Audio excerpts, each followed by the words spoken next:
Jimmy and I don't prepare for the podcast at all. Really?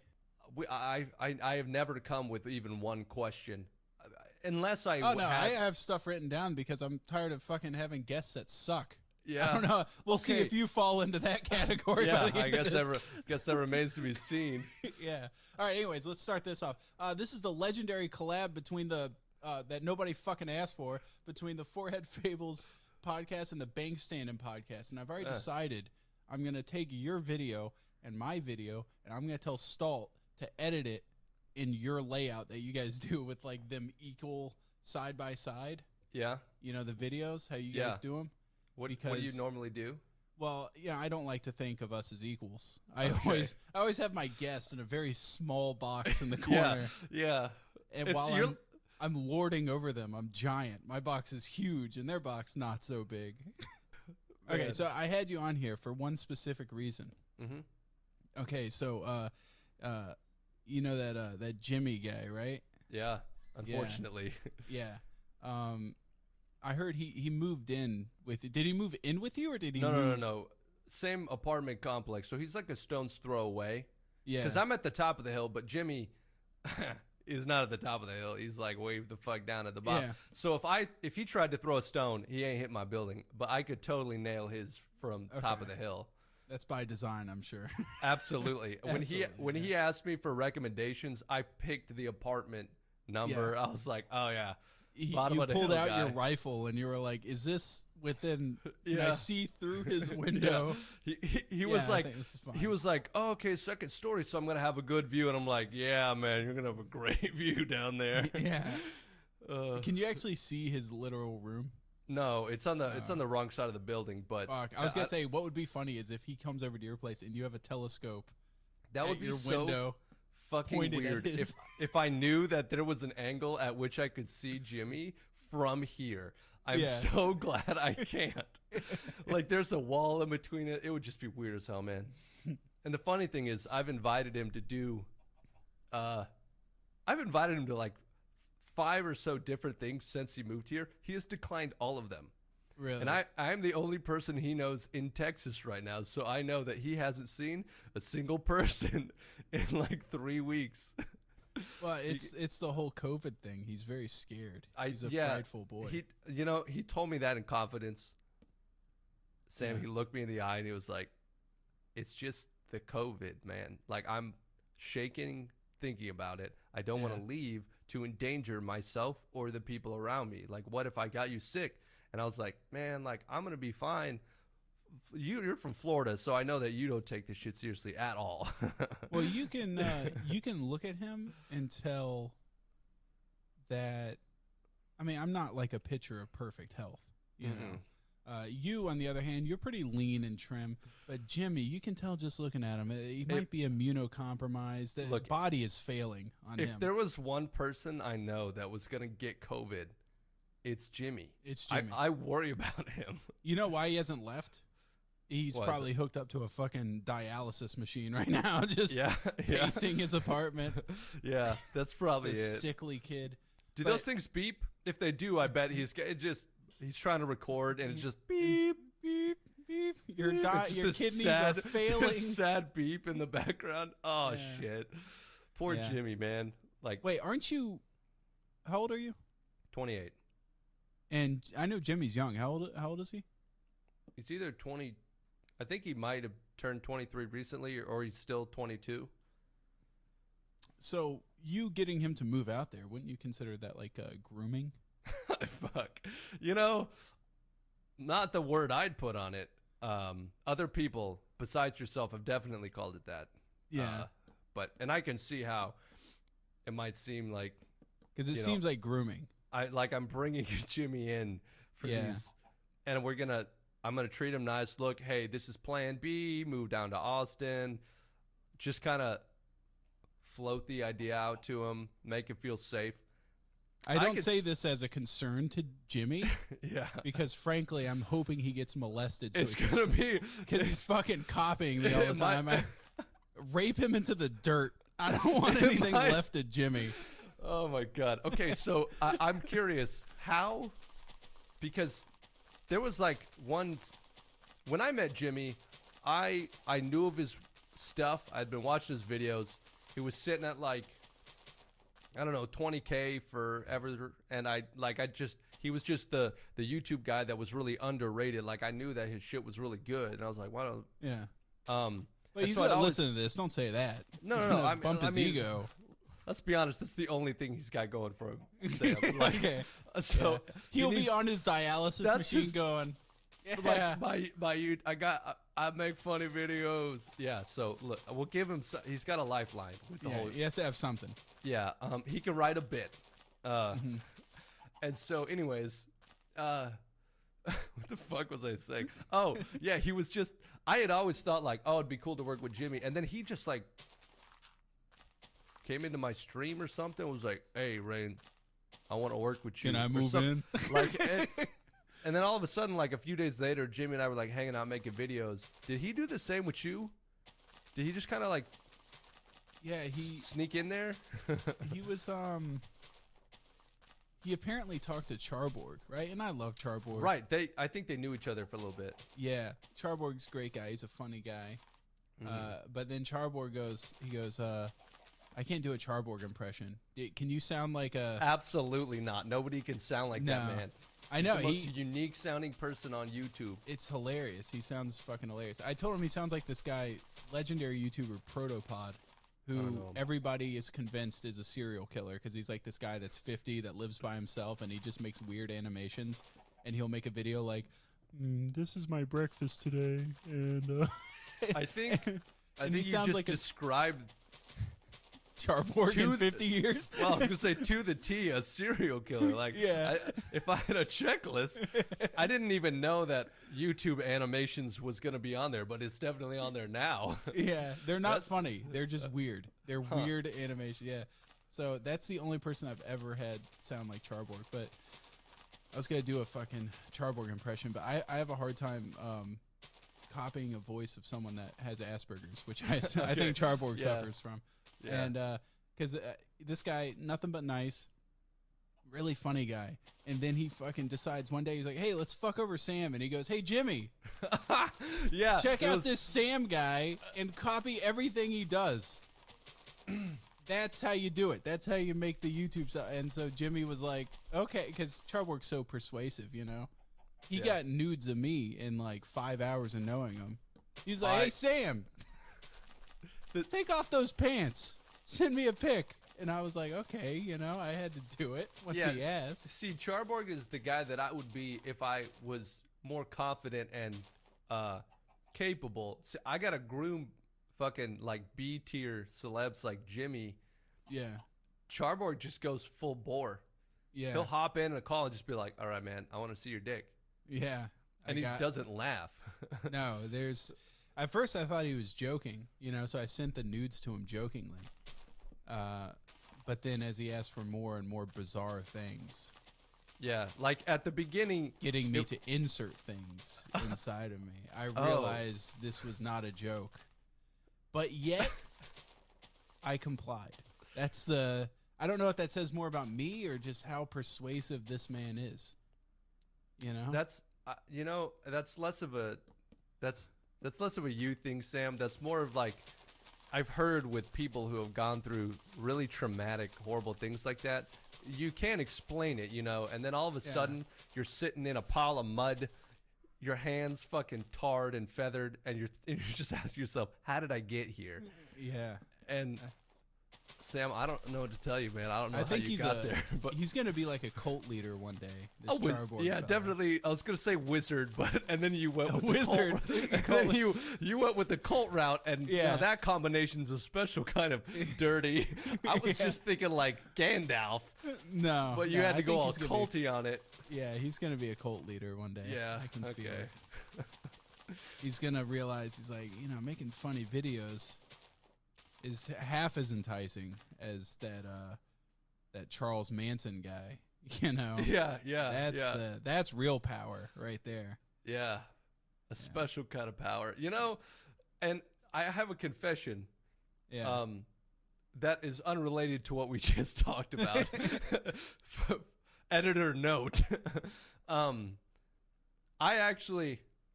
I think it's my fault that Jimmy has taken solely to copying only you, because Really?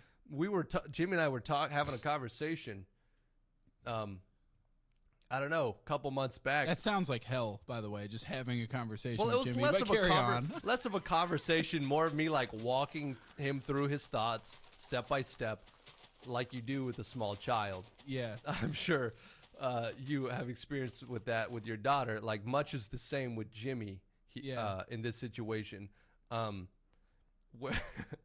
And I think we were talking about YouTubers we watch and shit like that, and he was talking about how he didn't want to do RuneScape anymore, and how he basically hates his entire fan base, wants to distance himself from them as much as possible. Yeah. Which I agree with. I hate Jimmy's fan base. They're a bunch of like fuckheads. Get me out of there. So anyways, and I lightly suggested, and there's this guy named General Sam, you should watch his stuff.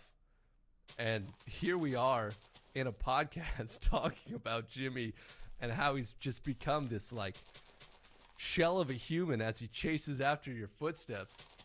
You know, if he would have picked someone that was much funnier than me, that would be, you know, with a very strong fan base, that would be fine. But he picked me. I'm barely holding on to what I have. Yeah. All right, let's be honest.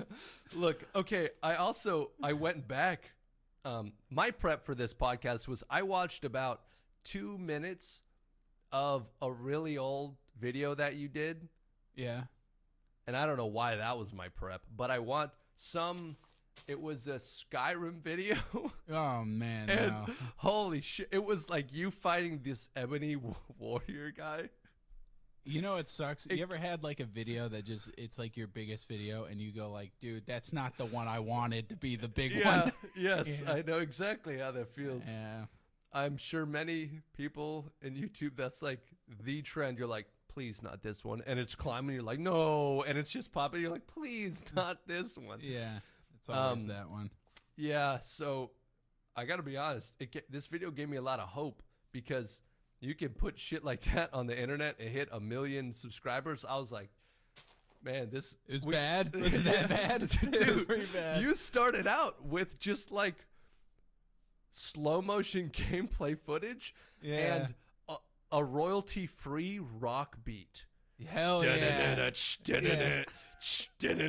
Like, oh my God. I was watching this like, YouTube was different 5 years ago. It was. That was only 5 years ago. I feel like it was a lot longer than that. I don't even know if it was that long, Sam. I'm being generous. This is 2018. it was like a year and a half ago. And man, I don't think you got to the pitch of the video for like a minute and a half. Then you like started some narration, and it was not good. It was like it was different. Yeah. You ever see like people that they'll like post on, they'll comment on like some video I posted just like yesterday or the day before, and they'll go like, man, I miss the good old days of General Sam. You know, I miss the old Skyrim. That's golden age Sam. And I'm like, you say that with a straight fucking face. You go find one of those videos, watch it side by side with a modern video, anything posted within like the last year, and you tell me with a straight face that those are better. And if there's something wrong with you if you actually think they're better. Yeah, I get that all the fucking time because I did the One Kick Rick series and it was terrible. I go watch it now and I'm like, oh my God. Like I stopped talking and then left the clip rolling with nothing happening for like 2 seconds or so, which is a long ass time in a YouTube video for like just shit like that. And the sound was horrible, and I like everything about those. Now looking back was so bad, all the time, daily almost. So you used to have a lot more Sheckelstein. The Sheckelstein character was like a looming figure in your channel.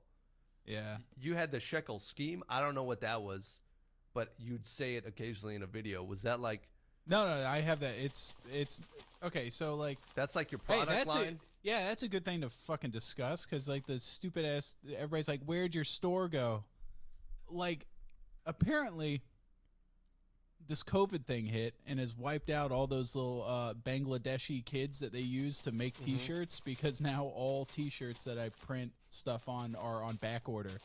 And I'm like, I thought this was only supposed to affect old people. My sweatshops should be impervious to COVID, but they... Because don't they hand print that shit? Yeah. And apparently COVID's like pretty crippling for if you're really young. Yeah. So I can understand how that would get mechanically in the way of your job as like a 5 or 6 year old Bangladesh kid. So they have to kidnap more kids and put them in the sweatshop. And so right now I was tired of people ordering a T-shirt and then it wouldn't get to them in 2 days. And so they would send me an email and they're like, what the heck? It's not here. I'm like, dude, when you order it, it has to be printed. And then the shirts are on back order. And like it would be like sometimes like a month before someone would get their clothes. And everybody acts like I'm fucking Jeff Bezos. I ain't got 2-day shipping. All right. Yeah. Jeff Bezos is worth like $250 billion or something. I'm worth like $2.50. All right. I can barely afford to send the shirt. The dude in the comment section bought that shirt because he's like out of shirts, and he's like, dude, Sam, I needed you. I needed it. You didn't come through for me in 2 days, man. Right.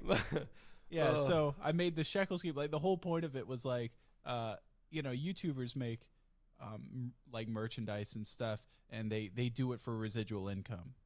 And but then they are like, haha, it's like funny shirt. And so I was like, how about I just like be very vocal and upfront about the fact that it is a scheme to make money. Yeah, it really is a on the scheme nose to about make it, shekels, which works, because then everyone's like, yeah, fuck, okay, he's tricking us, ha ha. Yeah, take my money. It's a shekel scheme. It's there to fucking. That's what it's for. Yeah. And so I made it the shekel scheme. Yeah, but no, the Shekelstein, on the other hand, that it was a very popular series that could very easily be misconstrued as a racial thing. I think the all-time worst one was Shekelstein gets into the housing market, into real estate, and he goes to Windhelm. Sam, you can only say too many things that are mostly true. Yeah. Before you. Yeah. He gets into the real estate game and goes to Windhelm, right? Yeah. Windhelm has it's called the Grey Quarter. It's where they put all the dark elves. And Shekelstein buys up all their property and raises the rent to gentrify the area, forcing a lot of the dark elves out. And there's a violent uprising, which he quells himself. And I was like, this shit is very real. I don't like this has gotten out of hand real, but it was like a funny thing. Like my hypothetical fucking fantasy character has really taken a dark turn. Yeah, it's starting to take a very dark turn. Yeah. And I think it would have passed off as more of comedy if I didn't want to be one of those people that uses comedy to make social statements.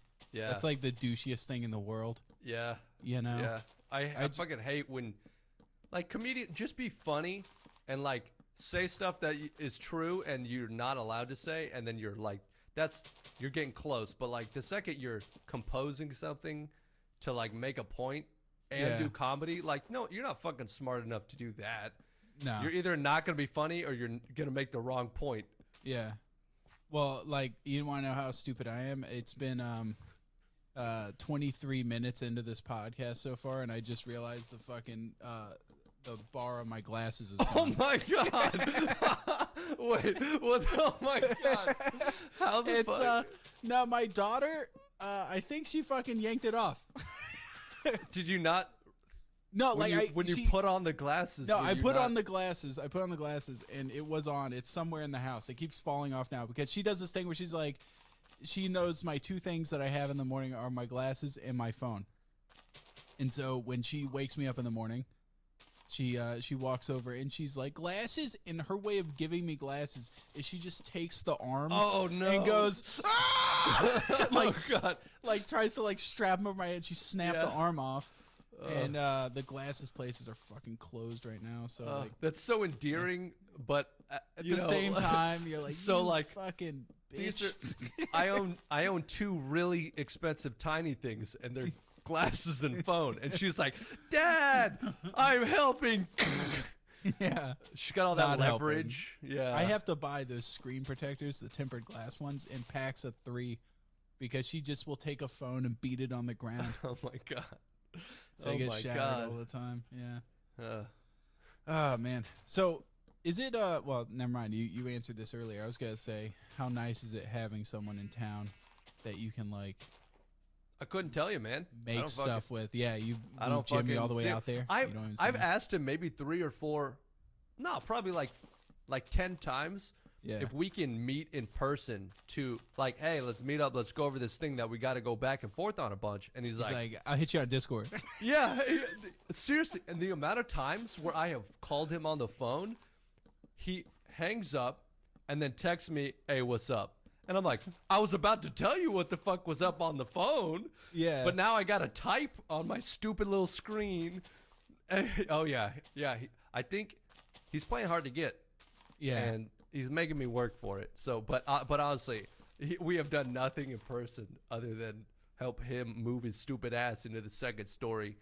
Are you guys even doing, like, when you do your bank standing podcast, are you even in the same room? Do you guys have like... You should do a podcast setup where it's like you guys are there. I have, yes, this is what I have said. And he's like, nah, man, like, internet. I kind of, man, you should see my apartment. I'm like, we could do it mine. He's like, yeah, but like, or we could do it over Discord. And so we recorded it yesterday over Discord. And it was like, yeah, it would have been really cool to have like an in-person setup. It would much more natural back and forth. Yeah. I can like throw shit at him across the room and hit him in the mouth, and like that's funny for me and it's funny for the people watching. But you know that's not gonna happen until you know. All right, you know what we should do is he should keep copying me until the point where he gets indistinguishable from me. Okay, and then he can come over and fuck my wife and raise my kid, and I can take his place in his apartment, and then we can do a proper podcast with us together. God. I will be a legitimate Jimmy. Okay, I think I will be a raging homosexual. I'll be there, person in the podcast. What else does Jimmy do? He bathes in Rogaine. Bathes in Rogaine. I need that. The hair just consuming him slowly. Yeah. Yeah. His face looks like a furry asshole. Like it's just pink in the middle. No, he actually surrounded by hair. He actually looks like a Furby, if you remember, where the hair just comes out of the beak and the eyes. But all you've got are those like 2 locale where hair just covers the body from. Yeah. Fuck, I think we're gonna get a call from Jimmy after this one. He's gonna be like, man, what the fuck? What the fuck? Yeah. Oh, hey, I saw a picture of you on Twitter. You're sitting in like a weird fucking throne. My throne, yeah. Is that actually in your house? That's actually in my house, yeah. And there like taxidermied stuff near it? Yeah, it's a water buck, a bush buck, and a black wildebeest. Like in that picture, your throne. When you set up like a podcast, when you eventually get Jimmy will be on the couch and I will be in the throne. No, you got to get him a folding like metal chair, like the exact. I have one opposite of that throne, and just you in that, and then him in an exercise ball. Like, what is the most beta chair possible? I have one. It's the little folding cloth ones, real cheap, $10 from Target. I have one of those. And then you need to be in like a 3-piece suit. And then he needs to show up in like basketball shorts. I've got just the jacket. I won't warn Jimmy. He'll just walk in and he'll be wearing his merch with his by-release t-shirt. He'll walk in. He'll smell me before he sees me. And I'll be like, you need to have a coat that has tails. So you have to like flick them before you sit down. When I sit down, just, whew. Yeah. Flick them, sit in your throne. And then just talk down to him the entire time. Just an hour of you talking down to this man like he's nothing. Man, God, I think that would be a good bit if that actually wasn't the real social situation. Like, that's rough to do to someone if they're really, at the bottom. You know, normally, like, you'd set that up for yourself if the situation was reversed. But poor Jimmy, like we already explained. He's on the edge. Yeah. He's one bad something in his life from just eating the end of a gun. You know? Yeah. He actually when he moved down to Texas, this is just a straight up lie. He actually, when he moved down to Texas, tried to get a gun, but you got to do a little bit of a background check, and they were like, they saw the look in his eyes and were like, absolutely not. Yeah, he just walked in the store, and they were like, son, you ain't getting a gun. And we would shoot you, but we know that's what you want. So you just get out of here. Scram. Get on out of here, boy. Get out of here. This road leads to nowhere good.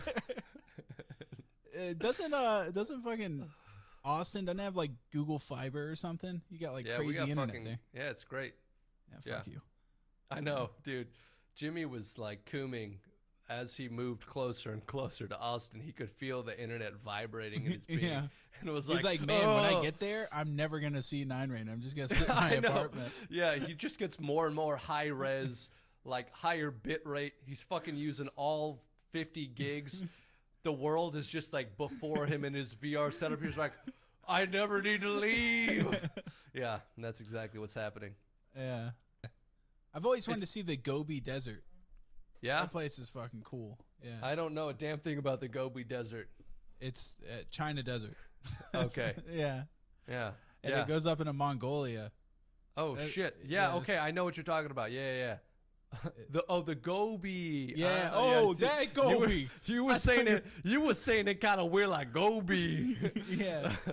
Yeah, it's a cool shit. Have you seen that thing? I saw it on Reddit. Apparently, Mongolia's president is like this fucking judo master, and he's like this guy that's ripped, and he puts on like blazers, like a suit blazer, and his fucking biceps, it looks like The Rock when The Rock puts on a suit. No, I haven't seen him. His fucking arms are like skin tight in there. Yeah, he's like a total badass. I mean, you have to. Every single ruler of Mongolia will forever be living in the shadow of the great ruler of this world. Yeah, Genghis Khan. It's weird how like they went from having one of the biggest empires to now Mongolia has like 4 people. Like there's nobody there. Yeah, it is weird. Yeah, I guess really like I think it was stirrups and good saddles that really kicked ass. Yeah. Like they had the technological advantage so they could have good horse archers and shit. So then everyone's just running around on foot like getting shot at, trying to fight back. Like what the fuck? It'd be like having airplanes and shit. People are just ground troops and you're like, oh, we can't deal with this. It was just stirrups, man. But I think a lot of it too was a lot of the people they were conquering had read Game of Thrones and they saw what the Khal Drogo had done. Yeah. And they were like, wow, those Dothraki, they mean, these Mongolians are awful lot like the Dothraki, and the book says right here we can't win, so. It's definitely we'll just the run. Process there. Or die, Yeah, run or die, or both. Yeah. Unfortunately, horses are pretty fast. They are. But the unfortunate thing about stirrup technology is you can copy it by like seeing it. You're like, oh, what the fuck? It's a loop hanging down from the saddle. Yeah. That's so smart. Yeah, that's pretty easy. I actually don't know how the Mongolian Empire felt, but like I bet that has something to do with it. The fact that you could see stirrups. Yeah. Did you? No, I don't get is why don't they just shoot the horses with a gun? I think that's how the Mongolian Empire ended. I think that's why I never want to live it. Like those people were apparently like the scourge of Eastern Europe and Asia and everything, and that's why the Mongols never invaded the U.S. is because everybody has a gun for self-defense. Yeah, we were just like, bring it on, brother. We'll shoot you and your fucking stirrups. I shot my horse yesterday. Yeah, I'll shoot yours today. Hey man, the only stirrups in this country are my wife. You know, nice. I don't know what that means. Yeah, I don't either. But I'll nod my head to that. That sounds like some kind of misogyny I can get behind. You should see the fucking look of anger Abby gave me. My wife was digging under the couch for something on all fours. She was like trying to find a toy, and I just went up and like sat on her back like a horse, and she fucking instant anger. Because first of all, apparently I'm not light. Was one of the first arguments there. Yeah. She immediately started fat shaming me, which hurt my feelings. Okay. And then second of all, kind of a dick move, but something about degrading to her as she's degrading me for being fat. I just don't get this woman. I think that's a double standard, man. It is. Women can get away with that shit. Yeah. Yeah. A woman starts gaining weight and it goes straight to their tits. Imagine if awesome. your wife, and imagine if she sat on your back and you called her a fat ass, people would be, that's unacceptable.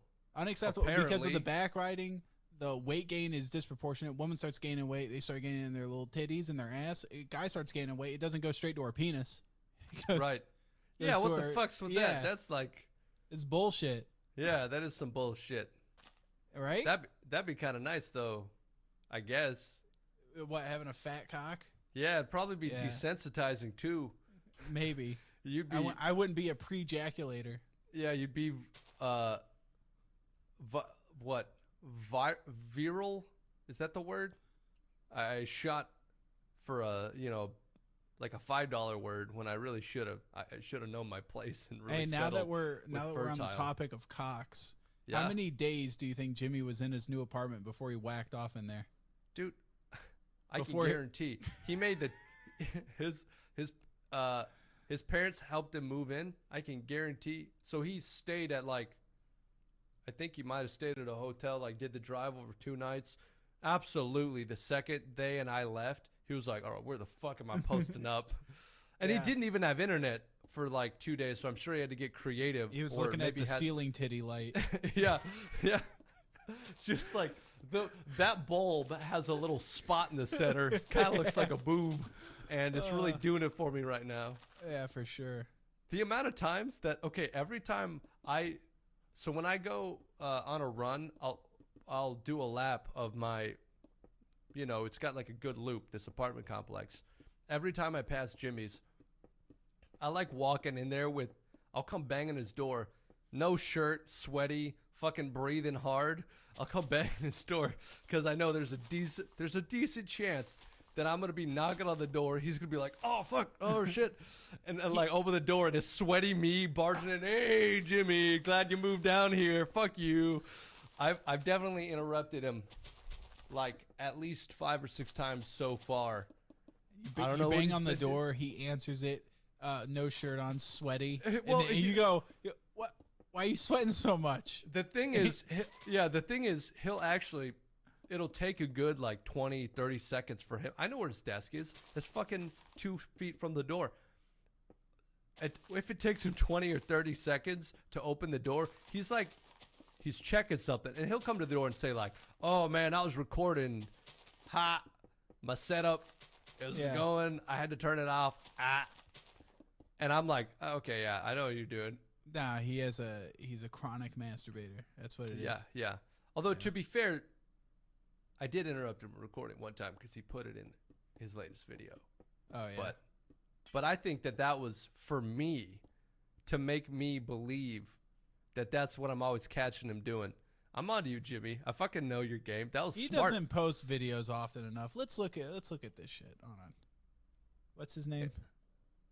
Jimmy with a 1. Let me look at his channel. Do you watch his stuff? Oh shit! 1 day ago. Okay, I was gonna say he doesn't upload. No, but it had been a long time. Okay, 1 day ago, 4 weeks ago. Yeah, fuck off. Can't act like he's always recording. A 17-minute video. It doesn't take that long. Okay. So I had this video, legendary old video on my channel that I removed. I have a lot of videos I remove. I'm not above self-curating. People act like that's a low point for YouTubers. I've done the same thing. Look at old videos. I started doing that pretty immediately. Yeah, and you go ooh, I don't want that out there for a long time. Yeah. Right, and if you have good content that's farther back, it just pushes it farther down. Yeah. So no, it's a good move.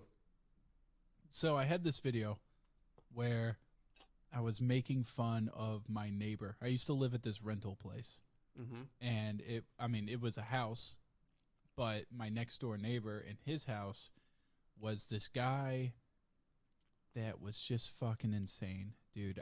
I don't even know where to start with this guy. He was old dude.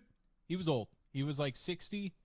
His mother had died, and this guy had never had a job. real Norman Bates type fella.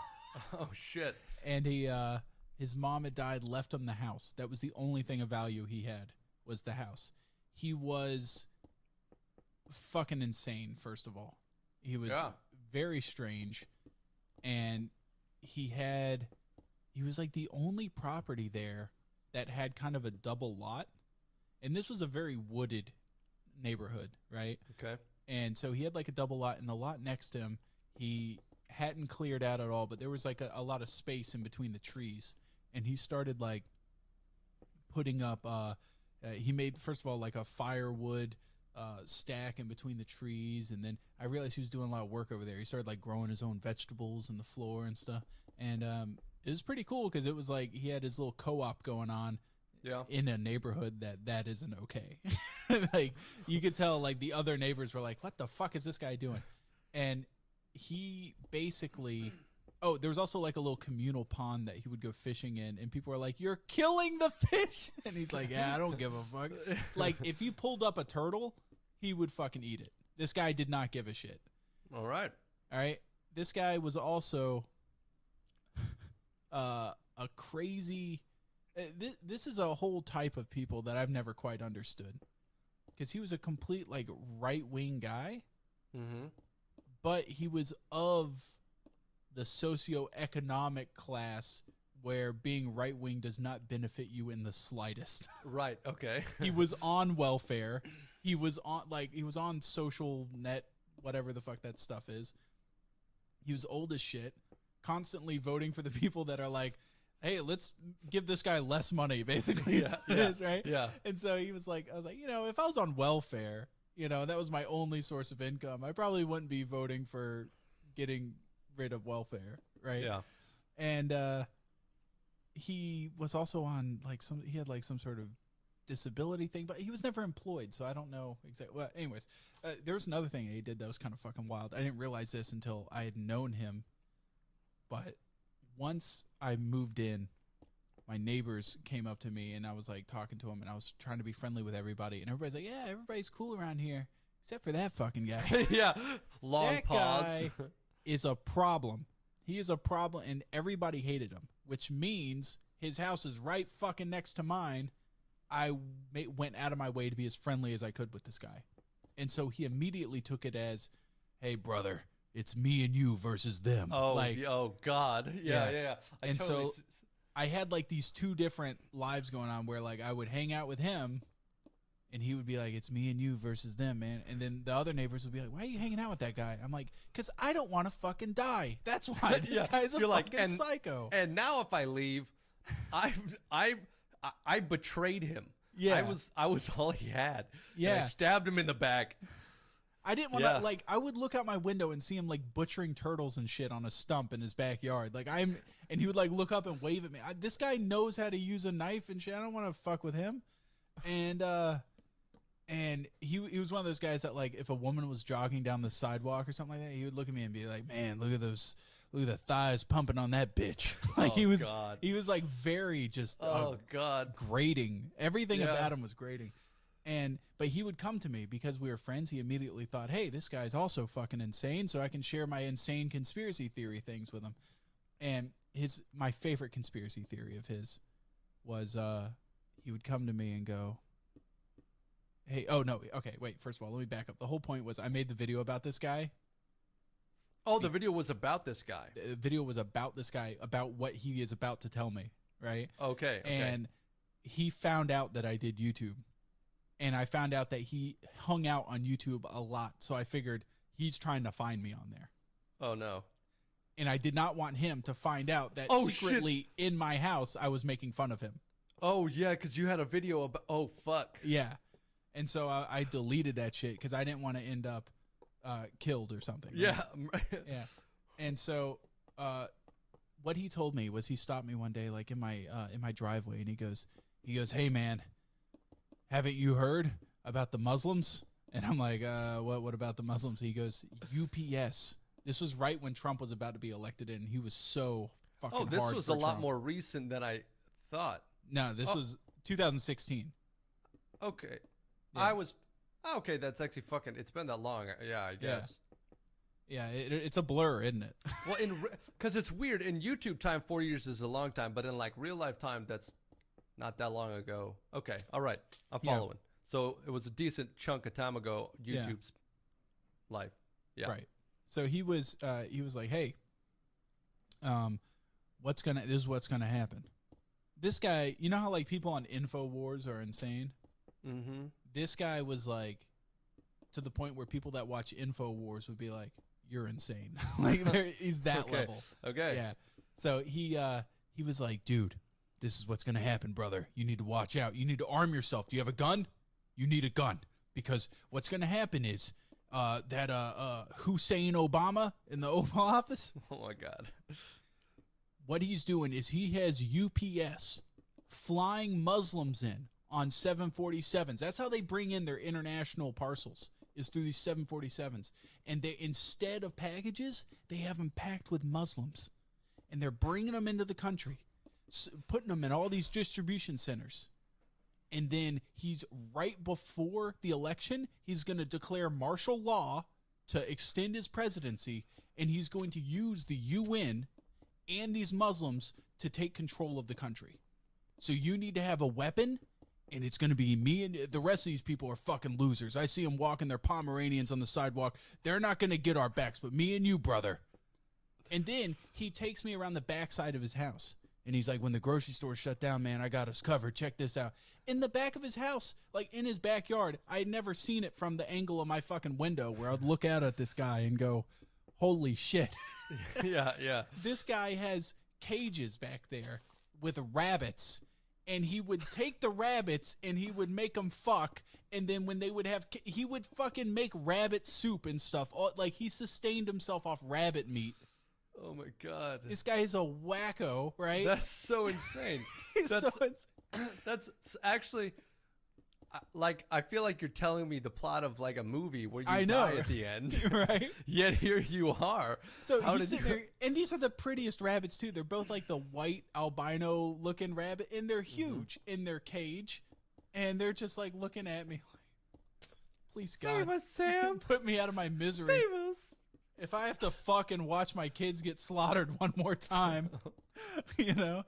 And so he's sitting there showing me all this stuff, so I make a video about it. Because it is the weirdest conspiracy theory I've ever heard, making fun of him. I'm afraid he's going to see it after a while, so I delete the video, right? Mm-hmm.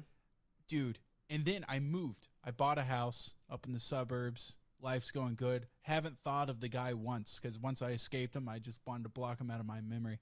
Mm-hmm. But now, with everything that's happening now in the political world, there is nobody that I want to talk to more than that fucking guy. To see what the hell his I want to is? see what's churning up there.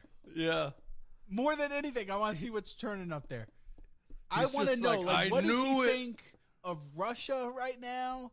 What does he think of the seeds coming in the mail? Dude, he's got that all figured out, you know. Yeah. This was all part of the plan. Yeah. He saw the I forgot seeds he had coming. birds. He also had these like parakeets. He would breed them, and then he would sell a parakeet. And every like 6 months he would sell a parakeet and go. He'd go, "Hey brother, just sold me another bird. Check out what I got with my money." Because that was like the only lump sum of money he would get. Oh my and God. He came out with this fucking compound bow, and he was just like, he's like, "Yeah, check it out. I got a compound bow for my bird." And he just traded a bird for a bow. A bow. Like it was fucking 1000 This guy was- BC. This guy was living in like the fucking 1300s, you know? Living He's like, off check it out, I got this rabbits bird that can say things. I'll trade it for that bow of yours. I got this magic bird. Oh my God, dude, this sounds fucking unbelievable. Right? And so hell? he had this compound bow, and I swear to God, he showed me the bow, and he looks at me and goes, "Yeah, this takes him out real quiet, like doesn't make a noise like the guy." Dude, the guy was a serial killer, I swear. So but I want to know, what exactly is he doing now? Like, what does he think about all this going on? I have to know.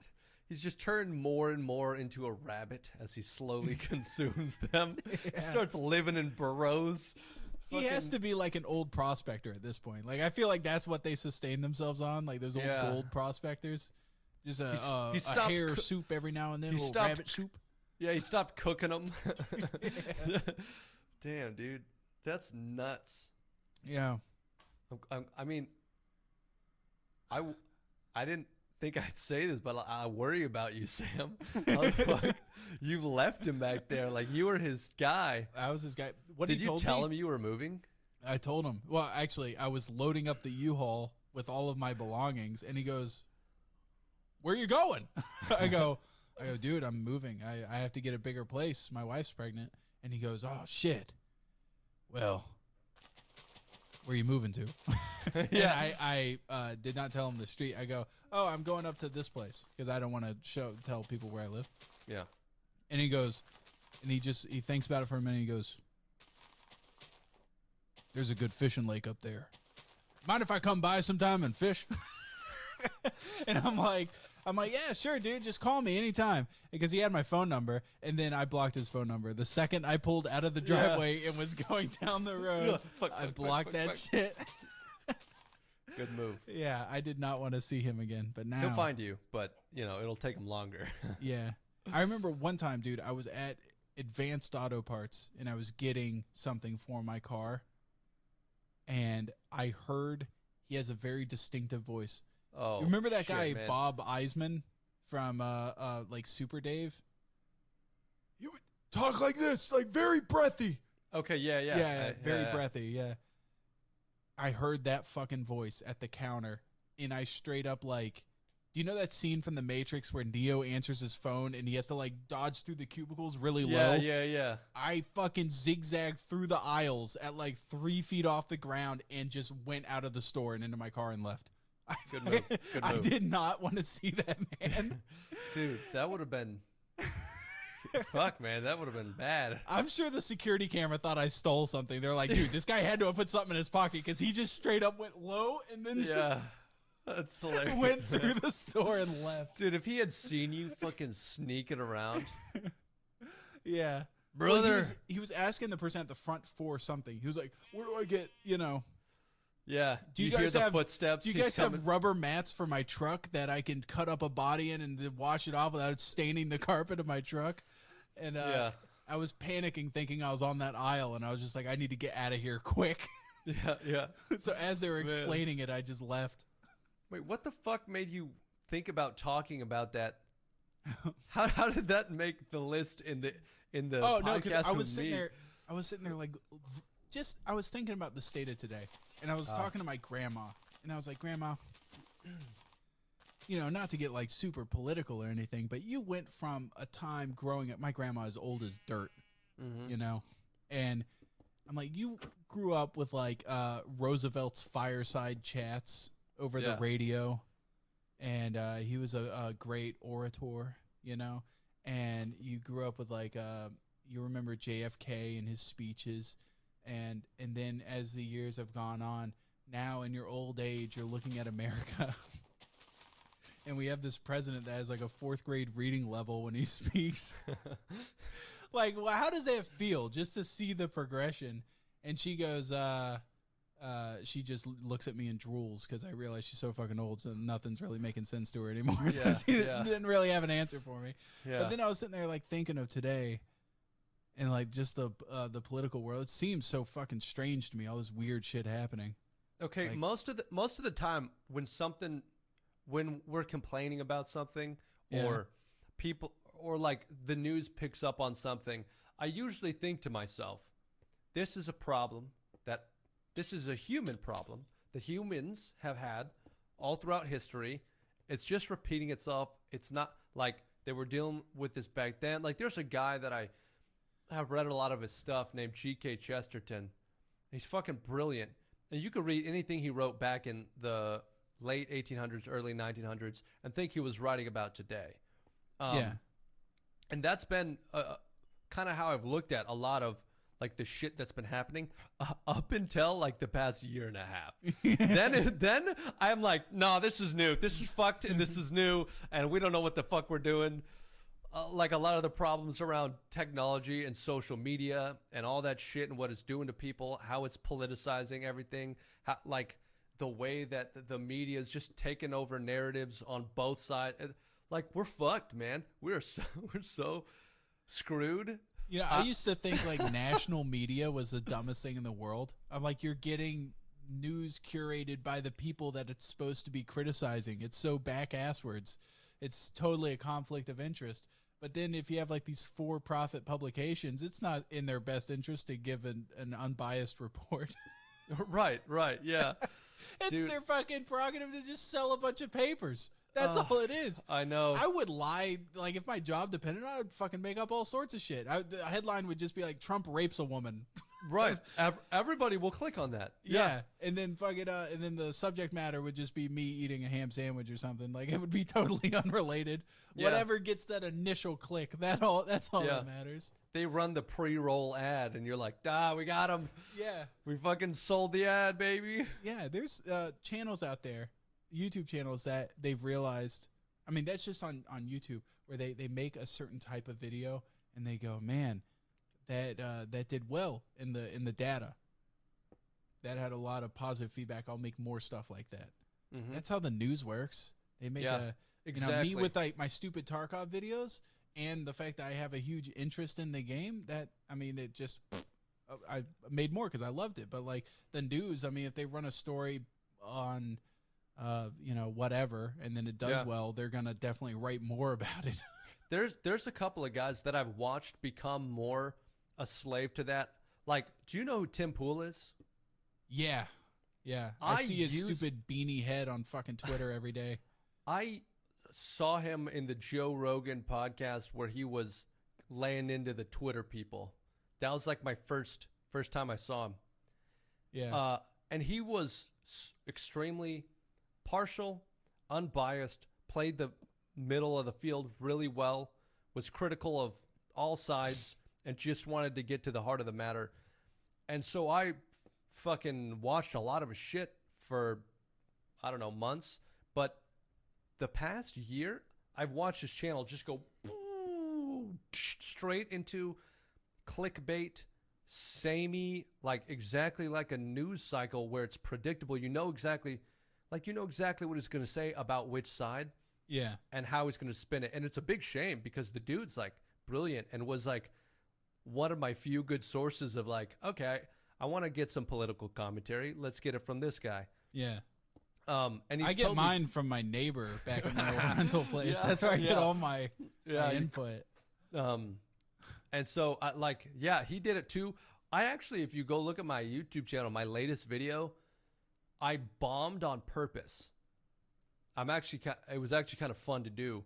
I picked a title and a YouTube, or a title and a thumbnail that I knew were just like, suck. No, who the fuck would click on this? Yeah. And I did it on purpose. Two reasons. One, I was curious how many people would watch it just because it was my content. But then also because like I felt myself being like, oh, I need to get the next thing. The YouTube video has got to be clickable. And I was like, nah, we're going to bomb this hard. And so I just threw it out there. Yeah. 2 videos ago, I spent a lot of time crafting a super clickable thing and got like 160,000 180,000 views. And I was like, okay, I know how to 190,000? Oh, hell yeah. Don't sell yourself short. That actually might be my most viewed video now. And the funny thing is, it's not my best, but I was like, I can make a title and thumbnail that are clickable. And it's not clickbait because I didn't bury the lead. That's what the video is about. And I think it's well done. But I just knew that title and thumbnail were going to pop. But I didn't want to. This latest one, I was like, fuck it. We're going to bomb it. It'll be fun. And I did. Oh, man. Oh, God. The further you go back, the worse these titles are. Yeah. My fucking channel is just a minefield of shit. You upload pretty frequently. You have a really good schedule, right? It's like about one a week. Yeah, one a week, yeah. That's good. It used to be a lot more, and then I was like, I'm going to do the podcast, and I'm going to do... I'm going to try to put more time and effort into each video. Right. Well, and they're a lot more produced now than they used to be. Like, wait, are you saying that my Skyrim Ebony Warrior video was not produced to the standards that they are today? I mean, I hate to pick on that one specifically, but I swear to God, that's one of the worst 3 million views videos I've ever seen in my That life. had 3 million views? I couldn't believe it, dude. Hold on, let me go to my most viewed. Let me see here. Oh my God, it's got 3 million views. Yeah, I could not believe it. With no ads. Play the beginning. Ads. Play the beginning and listen to that god awful rock, royalty free. It sounds like the soundtrack to Command and Conquer Generals. It is some dog shit American rock, like with slow-mo scenes. Oh, no, my friend made that song. I had a friend, Tom, that made that. God bless Tom. Yeah. Is he still doing music? No. Good. No, he's one of those people that was like, creative people get like this, where they're like, hey, I want to make music, or I want to make blank, but I don't want anybody to steal it. So I'm going to, for photographers, they always put like a giant watermark in the middle of their picture. And then for music people, I don't think he has to worry about people stealing that track. Nobody would ever steal that. But he would he would put it somewhere, or he refused to put it anywhere. That's what it was. He refused to upload it anywhere. Because he, like, anything he made, he refused to upload it anywhere because he didn't want people to steal it. Okay. Yeah. As opposed to like getting a license and I guess, actually having people listen to your music so you can. Yeah. Like he didn't he didn't want to put it on SoundCloud or anything because he was like, nah, people will just steal it. So I'm going to keep all this to myself. That's too bad, man. He had such potential, like, if he had just gotten it out there. Yeah. I'm sorry, I'm ripping on your friend. I haven't spoken to him forever. Honestly, he could be good, but maybe it's your fault for putting that in a YouTube video. It just didn't fit. Yeah, it didn't fit at all. Yeah. No, Well, he was a talented guitar player and everything, but he what's the word? He has a very, very huge ego of himself. Okay. All right. Yeah. Well, I don't know, man. Like, undeserved, I guess. Yeah. I just call that narcissism. I don't know that. Yeah. Fucking okay. All right. He's one of the, like, he wouldn't. I don't think he would ever be in a collaborative anything with anybody, kind of thing. Yeah. We actually, God, this is how bad of friends we are. Me and my other friends would screen cap all of his tweets and his Facebook posts and stuff, and then like make fun of them. And like send them to each other and shit. Yeah, like because he would like, can you believe this guy? He would just like he would make a tweet, where he's like, oh, here's one that I remember that was really funny. This was like 2010. He would go, man, I am such a teenage heartthrob in my new leather jacket. Oh, that hurts. Yeah, and that must have been. That was like. Did Twitter exist in 2010? No, it was Facebook. This is Facebook. Okay, yeah, it must have been Facebook. Yeah. No, I don't think he ever had a Twitter. Now that I think about it. Yeah, he's a Facebook guy, and he would just. It was always stuff like that. It was like, God, I'm just looking at myself in the mirror. Just want to come. Just like Dude, Facebook used to be this weird stream of thought, like not quite Twitter, because it was like more personal and private. So Facebook statuses were something else back in the day. Yeah. Facebook was like, I remember when Facebook had like little hubs you would download apps or something built into your wall that would be like you could paint on it, or you could. It was little games where you'd level up like a fucking Neopet kind of character or something. Wasn't that MySpace? Facebook also had that in the early days. Yeah, I never had a MySpace. Dude, I was like a coding god on MySpace. You had to like make your own page. Really? That's that sounds about right. Yeah. Yeah. But Facebook, I miss Facebook. I had to get off of it because like all my family members refused to have any privacy settings on their shit. I would like ask them politely. I'm like, please, and people would just find me through them. And I'm like, you know what? And they would get messages from weird people, and they'd be like, hey, Sam's mom. So I just deleted my Facebook. Yeah, I think I'm I'm about to do that because I've been thinking about that. I've had a couple instances already where someone said or sent something where I'm like, this could get a lot worse. Yeah. I should remove more of my presence on the internet. But it's almost like people know my first and last name already. It's all over the fucking place. Rain. Yes. First name Nine, last name Rain. Nein. I have deep German roots. Yeah. I wake up. Sometimes I'll wake up in the middle of the night screaming 999. Yeah. I don't know why. It's just like I'm having flashback to a previous life. But so you're all over the internet. You're still on Facebook and everything. Yeah, and I think it's too late probably, but I'll still probably go delete it soon. It's never too late, man. I used to always think like, man, I'm huge right now. It's too late to rebrand. You know, not like that to change sense, but like, okay, fair point. Yeah, it could only get more worse. Late. Yeah. Yeah. It only gets later. I think dude, I could have rebranded and redone shit all the way up to like 500K subs. Like anything. And I feel like if I ever get to the point where I'm at like 3 mil, I will look back and go, man, at a mil, I could have rebranded or something. I know. Everybody says that. Yeah. Yeah. Looking back, it's like always like, I could have rebranded back then. You know? And it's funny because I mentioned something about not wanting to betray my audience's expectation, apparently, essentially, to Jimmy, and he's like, man, at 50K it doesn't matter, and he was like, but I feel that at like 150K, and I was like, I bet there's someone at 500K who would tell Jimmy that, and like just same for you, I bet you'd be like, Jimmy, what the fuck, 150K, change whatever you want.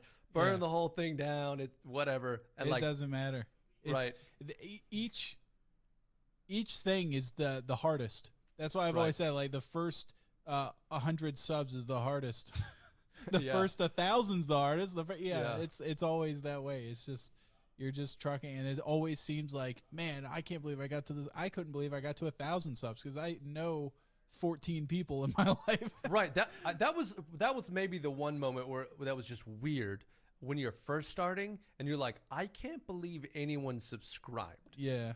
I would never subscribe to a channel with like 100 subscribers. Yeah. I don't know how I would see them.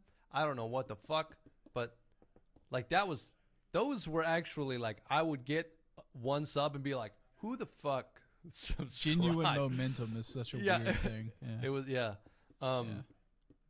but I actually do think I'm working with a buddy of mine who does graphic design and shit. I'm going to be rebranding. I mean, I put zero effort into fucking anything brand related for me. I've created in like GIMP or Paint. I'm not joking. I like string it together shittily and there's no coherence. It's just like random RuneScape screenshots or like. Yeah, it's you crossing a bridge with 9rain posted next to Twitch, YouTube. Do you want to know why I used that one? It's because it's the only image that could. I got so fucking frustrated with the way YouTube's banner thing. I just threw up an image that was big enough to cover like a TV space, and then just threw shit on there and Gaussian blurred out the back because it didn't matter. I was like, fuck this. I'm gonna hire a guy to do this, and so that's what I'm doing. And then I see your like profile picture for YouTube is like it's like a old man squinting, but he has the Pepe Frog eyeballs. Yeah, it's just that's an emote that I have from on Twitch.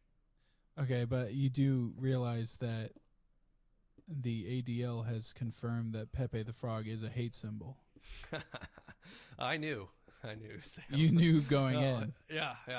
Those documents are sitting here on my desk. All right, Stalt. I want you to edit 9rain out of this entire podcast. I can't be seen talking to this man. Knowingly using a hate symbol as a profile picture? Look, also, right now my Discord has that Pepe-themed guy drinking coffee. And what have I been drinking this whole time? And coffee. These are all lining up. I don't know anything more oppressive than the way that the British colonial system raped and pillaged the African empire and turned it into just producing like goods like cane and fucking gems and coffee. Coffee is definitely one of the largest symbols of oppression in today's society, and I knowingly put my guy up there drinking coffee. Wow, that's sickening just to look at. You can tell just from I'm locking eyes with it right now. Like the look on his face, it's kind of like you can see the hatred boiling in his eyes. You know what that look is? Do you remember that MAGA hat kid that was had the confrontation with the Native American man? Yeah. That hatred that was just seething in his white privileged eyes? Yeah. That's the same look. Yeah, I blame the hat, because if you've ever put on a MAGA hat, searing hatred just takes you over the second you put it on. People don't believe in the trickle down effect, but you've never worn a MAGA hat. Yeah. It'll take you somewhere. It does. That you never thought you could go. Yeah. It's weird. In fact, I could even improve that image by putting a MAGA hat on that little emote guy. Are you allowed to have a MAGA hat in an emote on Twitch? Probably not. I don't think so. They'd probably ban that shit and you immediately. Yeah. You get pulled up by the deer lady that works for the Twitch. Yeah. Yeah, she'd fucking drag you out with her cloven hooves, just using them like fucking just you're like I mean, at least if you're going to pick an animal, it was smart to pick a deer cuz you could still pinch. Like if you pick some like true vegetarian plains grazer like a cow or a horse, you're fucked because you don't have any kind of ambidextrous abilities. Yeah, I just don't feel like opposable. Twitch was inclusive enough bringing her in. I want to see someone that's like a snail, a human snail, possibly. They just a trans snail. They just wrap themselves in a sleeping bag. They just dip themselves into petroleum jelly every morning and just it's just slide around. A sleeping bag coated in petroleum. That's what I want. Oh my god, just slithering around on the floor. Yeah. Snail people. Holy That's what shit. I want. Because these people like just go obviously for the things that are so like duh. You know, people are obviously going to sexualize dogs and stuff because they live with us. Yeah. And deer because they're like so like nubile and they always have their tail sticking straight up so you can see their beautiful pink asshole. Right. And they're like a picture of fertility. And we already got our whole generation growing up on Bambi and shit. Yeah. Getting all weird about it. Like, because there was like a little bit of a love interest in that whole movie, right? Yeah. Doesn't he fall in love? I think. I don't know. I don't Bambi? remember. Yeah. There's a girl at some point. Yeah. And because he becomes Twitter-pated. Oh. Remember that word? Which yeah, it was some word that I think the rabbit or the skunk made up to basically say he was horny. He was Twitter-pated. Oh, you know, I actually have a funny hunting story. Okay. Because I'm a hunter. Okay. Yeah. And it's actually not me. It was a family member telling me, a much more manly person than me was telling me about hunting. And he was talking about, we were in Colorado at the time. And I was talking about, like, why the fuck are these deer? We're near Estes, Colorado. I'm like, why are there so many fucking deer? Like, in Florida, you go out to hunt, and you'll spend all season looking for a single deer to fucking shoot in the face. And he's like, dude, deer are a lot smarter than people give them credit for. These deer around here, around this entire county, know for a fact that it is not okay for you to shoot them. Right. That's actually a thing. Yeah. Yeah. And so they're like, they will wander in front of cars and shit. They don't care because they know that they're like sacred there. But in Florida, it is fair game. You see a deer on the road, you can just run that bitch over and throw it in the back of your truck. Yeah. They're on all the ones that weren't paranoid as fuck are dead. Yeah. So they're just all the paranoid ones. They're the only ones left. They're all deer versions of my old neighbor. Just yeah, dude. I mean, to his credit. Yeah. To his credit, if he was a deer in Florida, he'd be fine. He'd be eating rabbits and shit. Yeah. You can tell I made fun of him now, but when society crumbles, I'll be at his door. I'll trade my wife for a parrot. I'll be calling you to call him. Yeah.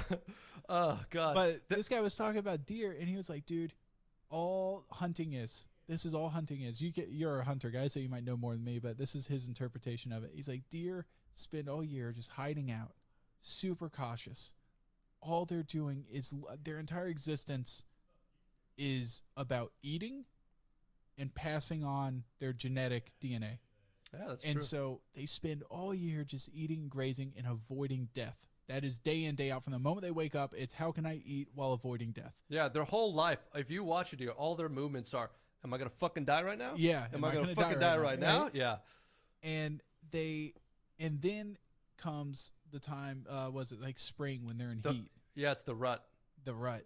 Mm-hmm. And he's like, this is what happens, is that you are going to sit up in a tree, and what you're doing is you're just going to wait for a deer that is so fucking horny and his cock is so hard that he, for a split second, ignores his survival instinct for the hopes of getting some pussy.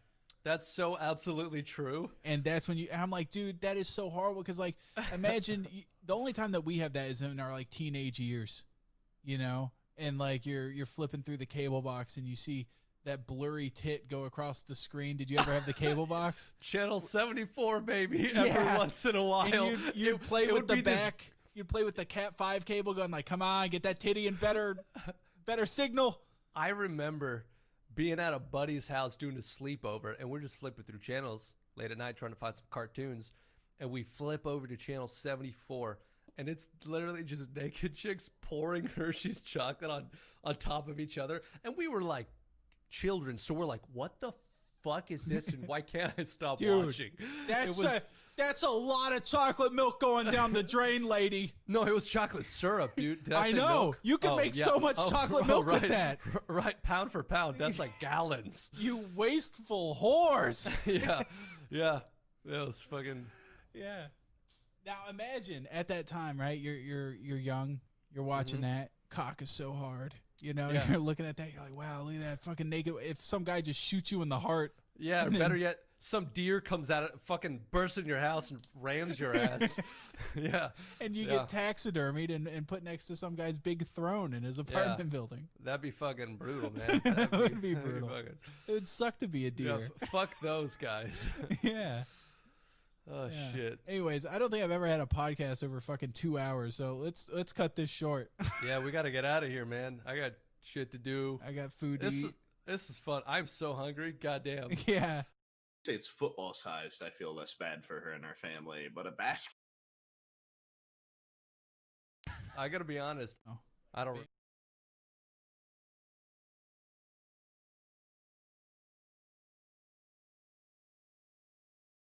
Dude, welcome to the podcast. Looks like I've got a Pope hat on. When did I don't you know how do? I did that with my beanie. I just kind of unfolded it, and then I was the Pope. Welcome, everybody. Defying the odds. You know, I turned on the news this morning, and they're like, HC Podcast, Ethan Neal Klein. Wouldn't dare show their faces again. And I was like, you know what? I'm going to prove them wrong. Turn off the power, came down here, started the podcast. What was that, like Epic. Good Morning America or It was Friends or... yeah, it was Good Morning America. Wow. Okay, yeah, cool. it was mainstream. It was on like Channel 2, whatever that is. Nationally syndicated. Today we have with us the Hassan Piker, a Twitch streamer. I would even venture to say the most popular Twitch streamer that doesn't play games. He's a progressive. He plays a little. Plays a little games, we learned. But I don't think that's what he's known for. No. But he's a progressive commentator, and I really find him interesting because, like, I feel like the space is so predominantly occupied by conservative voices. I find it really cool that there's a progressive who's able to flourish in this space.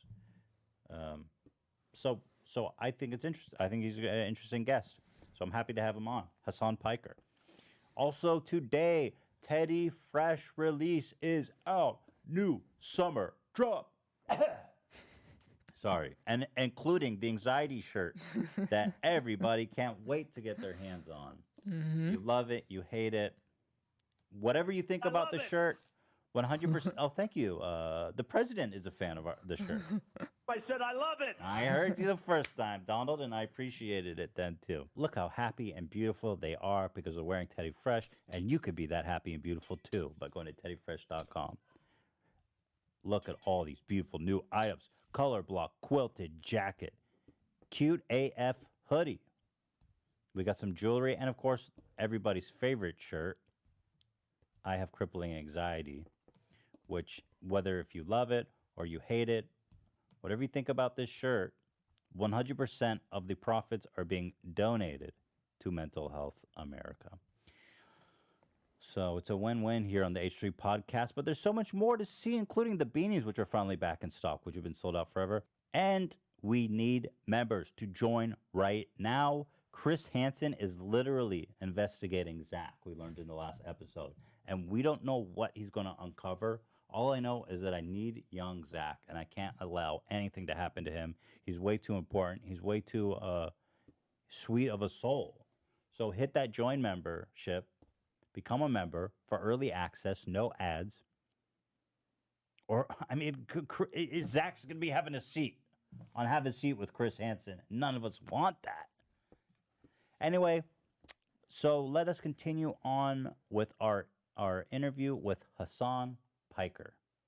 I have to say, Hassan, first of all, thank you for joining us. Very glad to have you with us. I've noticed that you are occupying a very unique space in the internet landscape, whereas Twitch and the internet at large seem a lot of like young conservatives have found voices in communities, and but there's not many people like you who are kind of leading liberal communities. I don't know. Do you use the word liberal? I'm not even sure how to describe it, but like left leaning.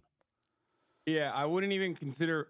I don't consider myself a liberal, but in the American political lexicon, I guess like I'm super liberal. That's what that's what Americans think liberalism is. Like the more left you are, the more liberal you are. Even though there is a genuine distinction between the leftist and the liberal, but yeah, I'm progressive. I guess that's the catch-all term. I like progressive. Yeah, who wouldn't want to be progressive? It's in the name. We're progressing.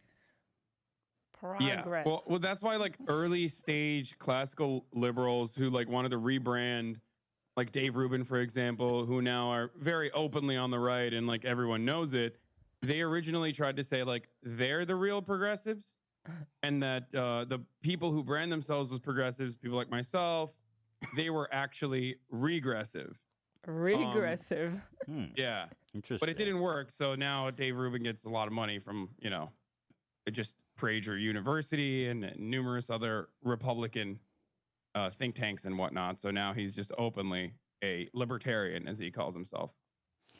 So you've got this community of progressives, why is it, first of all, that we don't see more people like you when there's tons of communities and people doing conservative movements? Why is it that this progressive thing on the internet is so rare? Do you have an opinion on that? I think that there's a lot of liberals in mainstream media, like a lot of people who brand themselves as progressive but aren't really all that progressive, or will use like the aesthetics of progressive politics to weaponize, even in some instances, against their political opponents, whether that be right wingers or even members on the left. Like they kept saying Bernie bros are sexist and racist and stuff like that. Those people occupy a gigantic space in media, and because of that, there hasn't really been a need for alternative, more independent content creators that also promote that kind of commentary.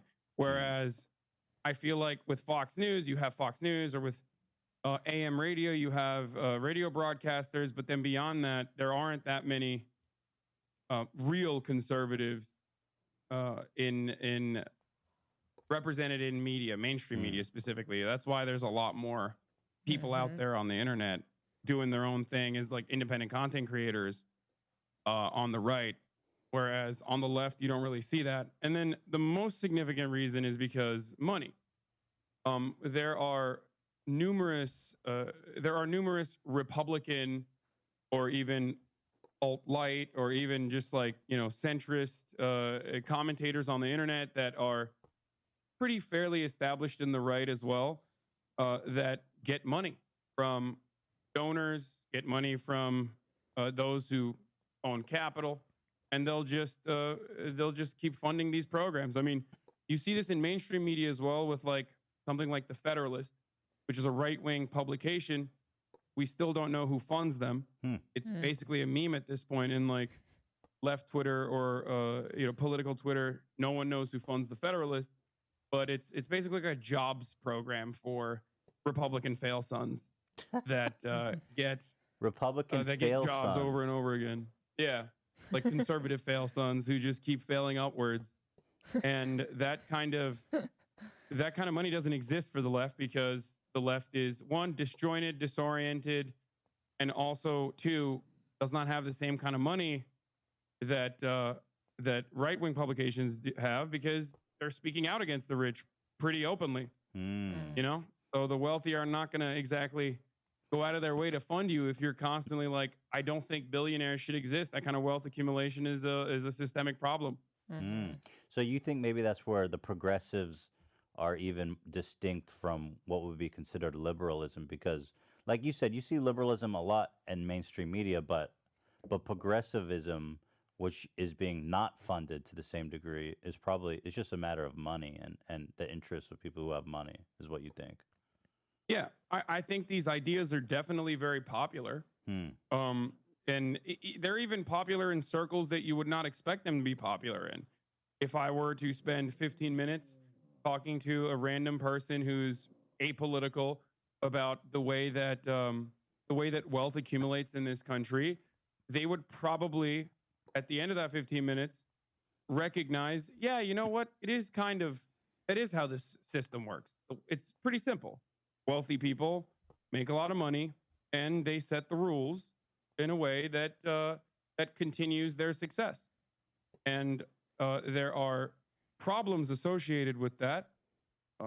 And usually people who don't have that kind of wealth, who are destined to a lifetime of working meaningless jobs or menial jobs, they will never achieve that level of wealth and success, even though it's portrayed to them, or even though it's sold to them as though they will one day become millionaires or billionaires, even though we, every single one of us, no matter how much money we make, and now with Twitch, I definitely make a decent amount of money a month, and I'm sure you guys do as well. We are way closer, we're infinitely closer to homelessness than we are to becoming the next Jeff Bezos. As a matter of fact, I think even Elon Musk is closer to becoming homeless than he is to becoming Jeff Bezos. Like, it's crazy. It's a crazy. That kind of wealth is unimaginable. It really is. Bezos is a rich mother, dude. But I'll say this. So what is it then? Like, what is the ultimate goal, let's say, of progressivism? You say billionaires shouldn't exist. Do you really mean that there should be no billionaires? Because it's kind of the antithesis of what the American dream, the whole ethos of what America is, right? I mean, what really can you do when you say, I don't think billionaires should exist? I mean, what does that mean? So I think that the existence of billionaires is a product of wealth accumulation and a lack of wealth redistribution in all of our economies. But the way that, for example, Sweden works or Norway works, they have more billionaires per capita than the United States. Fun fact that most people neglect to mention. So, like, I'm not crazy. I'm not saying, just go out in the streets and like rip billionaires from their homes and forcibly redistribute their wealth. Like that's, some people advocate for that, but those people are in the margins, and it's something that you should just laugh at and move on. What I'm saying is we should move towards a Sweden style economy or a Norway style economy, which would be a social democracy with robust social safety nets and protections for workers, like higher unionization rates. A lot of these countries have nearly full unionization rates, or they have almost their entire labor force under contracts, so that even if they are not a part of a union, they're still protected by that industry's union-backed negotiations. In America, that number is 11%. In a country like Finland, the last time I looked at this, I think it was like around 90%, or it just swings around like 80 to 90%. So that's a huge problem for workers in this country. And I think that, ideas like the American dream, which is just a dream, unfortunately, or this notion that like we're all going to become millionaires one day, and meritocracy even, is a very successful way of making people feel like as long as they put their heads down and work and listen to their managers, listen to their bosses, and don't really ask for more, then one day they too can succeed. And while there are fringe cases of people actually succeeding, that doesn't mean that it's going to happen for the overwhelming majority of people that are just a part of the working class, everyday average Joes. So if there's more billionaires per capita in Sweden, how is it that... So this expression, because you said earlier you don't think billionaires should exist, but I guess maybe that's hyperbolic. You don't literally mean that. Okay, so do I think that if it was possible for billionaires to exist while simultaneously eradicating homelessness and even making sure that the gigantic wealth disparity that currently exists in the global south or in developing nations, if we eradicated all of that and we still had billionaires, then hell yeah. I see you have a lot of Bernie Sanders swag in the background. Is that your guy? Oh, I love Bernie, yeah, for sure. I love Bernie too. Yeah, Bernie was that was a beautiful dream. That was kind of an American dream that died there. It almost came true, didn't it? Yeah. I mean, it was a very long shot. I always told the people that watch me, like, look, this is very likely not going to happen. I think that it is definitely a long shot, regardless of how successful he was or how popular he is, how popular his policies are, like Medicare for all, for example. Regardless of all that, I just always was skeptical, because I just assumed that every institution, every legitimate institution, legacy publishers, all of that, would do everything they can to, at the very least, make it seem like he was bad. Mm-hmm. You know what I mean? But he came so close, and then it was kind of almost bizarre how Joe Biden seemed out, like he was done, and then all of a sudden, what was it, like North Carolina was just this total shift? No, South Carolina. Oh, South Carolina. Yeah, the South Carolina primary is actually pretty significant in the Democratic primaries as a whole. It's a very weird process that we have in the Democratic primaries, where the first state you look at is Iowa. They pride themselves on being the first state, and they have a caucus system, which is really awful. I'm not going to get into it. It's a super outdated way of doing it, things, and it's undemocratic regardless. But it's basically Iowa, which is 92% white, so not reflective of the rest of the United States at all. That really is like the first big race.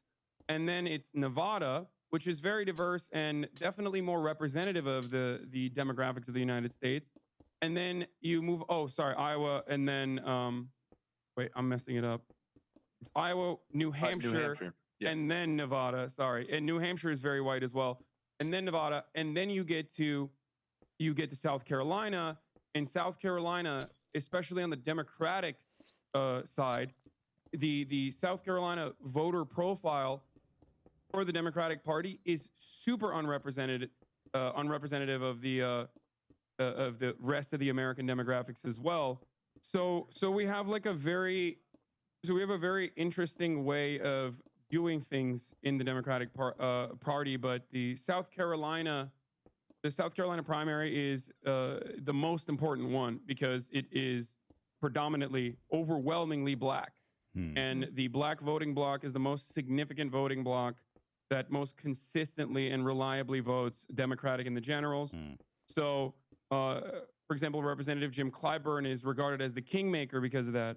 Anyone who he endorses ends up becoming the president. So that's how Joe Biden really won. He failed disastrously in the first 3 competitions, and it seemed like he was out, but he kept saying, you know, wait till South Carolina, wait till South Carolina. And it was expected that he was going to win South Carolina for sure, no matter what, right? Because people wanted to vote for him in South Carolina. He always looked to be polling by a wide margin in South Carolina. And then when he did win, there was a 3-day streak of just nonstop coverage. The underdog is back. Joe Biden, this guy who's been in politics for like 50 years, and it was Obama's vice president, was now the underdog. And just a sea of endless positive coverage about Joe Biden's chances, followed up by virtually every single incumbent that was in the race that still had a shot, or not incumbent, sorry, virtually every single other primary opponent that had a shot, dropping out and endorsing it before Super Tuesday, which then really stacked the deck against Bernie Sanders, and Elizabeth Warren staying in the race as well. Also sullied the progressive base by separating the progressive base. And that's how you got Joe Biden victory after victory in most states that he hadn't even been to yet. In California, he lost, but he didn't even have an office. Like, he had one office that was padlocked, that no one had even stepped into in months. He went to Virginia once and he won in overwhelming numbers. And part of that is because people were aware of him and they wanted a safe choice, and the media kept portraying him as the safe choice and the one that will beat Donald Trump. Well, let me ask you, as a progressive, do you think that Bernie Sanders could beat Trump? And do you think defeating Trump is more important than putting out a progressive that may lose? Where I think Joe has a pretty solid chance now, it looks like, of defeating Trump. What do you think's more important? A risky Bernie, or a solid Joe? Well, that's the thing. I don't think Bernie is risky. I don't think Bernie was risky at all. It's how they were portraying Bernie that made him risky. I mean, think about it. Yeah, but you that like makes Bernie him Sanders, risky. right? Well, then the problem there is not necessarily Bernie Sanders being a risky candidate in and of itself. It's the but system. rather the media's unwillingness to cover him. Yeah. But in it's a fair still, manner. but that's still, you can't ignore that, right? Because just imagine his own people. Like, he can't even galvanize his own side of the aisle because of all these issues of wealth and equality, wealth equality. So, like, just imagine how stacked that we would be against him ultimately, if with both sides of interested wealth stacked against Bernie. It would have been, I mean, how could you overcome that? That would be incredible. Yeah, no, I don't disagree with you. I think that's a legitimate fear that I had if Bernie was to become the candidate, even though that was a long shot. I was legitimately concerned with, like, all of these liberal outlets all of a sudden attacking the Democratic candidate. Or even fighting back against them in a similar capacity to how Jeremy Corbyn had a sea of coverage, anti-Jeremy Corbyn coverage and anti-Labor Party coverage, by all accounts of the media, with only The Guardian endorsing him, but endorsing him with concern. Meanwhile, the Tories were openly both anti-Semitic and racist and horrible. They put up a statue of Nancy Astor, who once famously said that Hitler had the right idea about Jews. In the middle of all of this, Jeremy Corbyn's anti-Semitic coverage, the Tories, the Conservative Party, literally put up a statue of a woman who said that, and they were still like, nope, Jeremy Corbyn is anti-Semitic. And that is, in my opinion, that is definitely people who are in positions of power trying to protect their bottom line, trying to protect the current financial situation that they're in. It's understandable. That's what the purpose of the media is. That's what the purpose of all of these, like, legitimate institutions are. In a way, it's to preserve order, right? Because if you were to upend the entire system, then that could be a little chaotic. And it definitely wouldn't be great for people in positions of power who have made a lot of money off the status quo. So when the similar thing could definitely happen to Bernie Sanders as well, and I was fearful of that. But what are you going to support Joe now that he's nominated? Like, where's your So my Sloppy opinion Joe, is, look, we like to I'm call very him. critical. I'm very critical of Joe. I've been very critical of him. I was even critical of the Obama administration when he was president, and obviously he's still infinitely better than Donald Trump. So I'm not gonna lie to people for for my personal opinion, to preserve my personal opinion, or like to I'm just not gonna lie to you. That's what I've been telling people whenever they ask me, like, well, do you think Joe is better than Trump? Like, of course Joe Biden is better than Donald Trump. So Very few people are worse than him. I think people take that statement for granted, right? Because I hear a lot of people who identify as progressive. Actually, I don't even know, because somehow there's a lot of people that both like Bernie and Trump, and that to me is interesting. I guess they just both kind of like the outlier. They want to candidate. change, like a radical change. Yeah. So a lot of people are like, well, Bernie lost, so I'm not going to support Biden. So when you say that that's insane. Joe is I agree is that better that's than. insane. Well, it doesn't make sense to me. Actually, the only way that it makes sense, I think it's a lot of people who are not super politically active or necessarily understand who they are, but they just like that they're outlier candidates, that they represent some kind of different change. But when you say a statement like Joe is infinitely better than Trump, what do you mean by that? Because I don't want to take that statement for granted here. Okay. So what I mean by that is,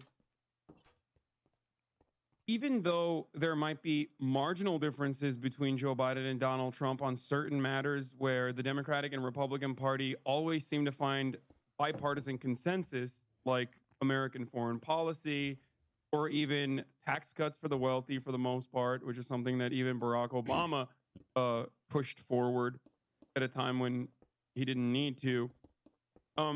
Outside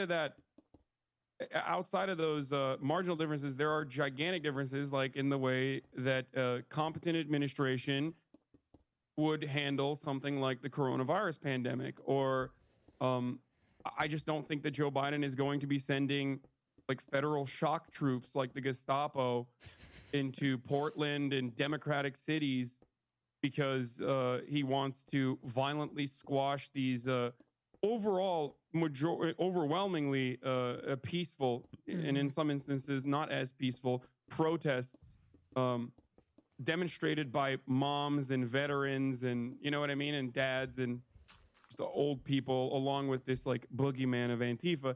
I think that Joe Biden wouldn't do that, and that is a significant difference, I think, between someone like Donald Trump and someone like Joe Biden.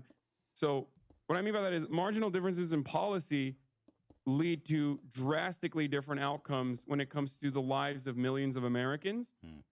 A great example of this, for example, is like under Barack Obama, ICE deportation still continued. Nearly 3 million people were deported, right? But under Donald Trump changed the direction of ICE, specifically the enforcement removal, like the removal operations branch of ICE, which is what we know as ICE popularly.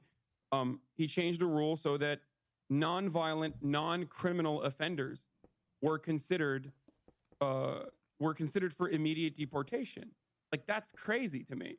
If you've been here for 20 years, you've never broken a law, and you're overall like a law-abiding abuela, and you cross the border with your kids in tow, I think it is a horrifically inhumane thing to do, to just come into your house, lie to get into your house, which is what ICE does in a lot of instances, because they don't really have an actual warrant. What do you mean they lie? Oh, so this is one of the famous things that ICE does, which is why the ACLU and numerous other organizations that deal with ICE always tell immigrants, and if there are any undocumented immigrants listening to this podcast, you never, ever, ever need to open the door to ICE. Never do that unless they have an arrest warrant, and in which case they can break in if you don't open the door, and make sure that they slide the actual arrest warrant underneath the door. Really? Because they will portray themselves as police officers when technically they're not, and they will openly lie to you to be able to get Are they access allowed to into do your that? home. What? Are they allowed to lie and say, like, what do they say? Like, we have a warrant, you have to open? They'll say they have a they don't have like an actual arrest warrant, but they'll show a federal decree, like a piece of paper that looks official to say like this allows me to come into your home and arrest you. That's a lie.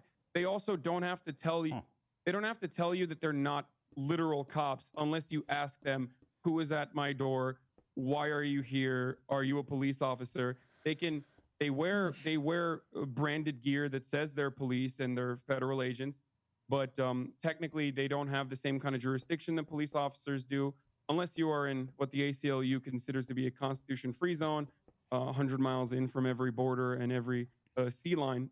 That's a totally separate conversation, though. But more often than not, in the overwhelming majority of ICE deportations, especially if they are entering the home of someone who is undocumented but hasn't had any like significant felony offenses otherwise, you don't have to open your door to ICE unless they show you a valid, real arrest warrant. That's gotta be so stressful.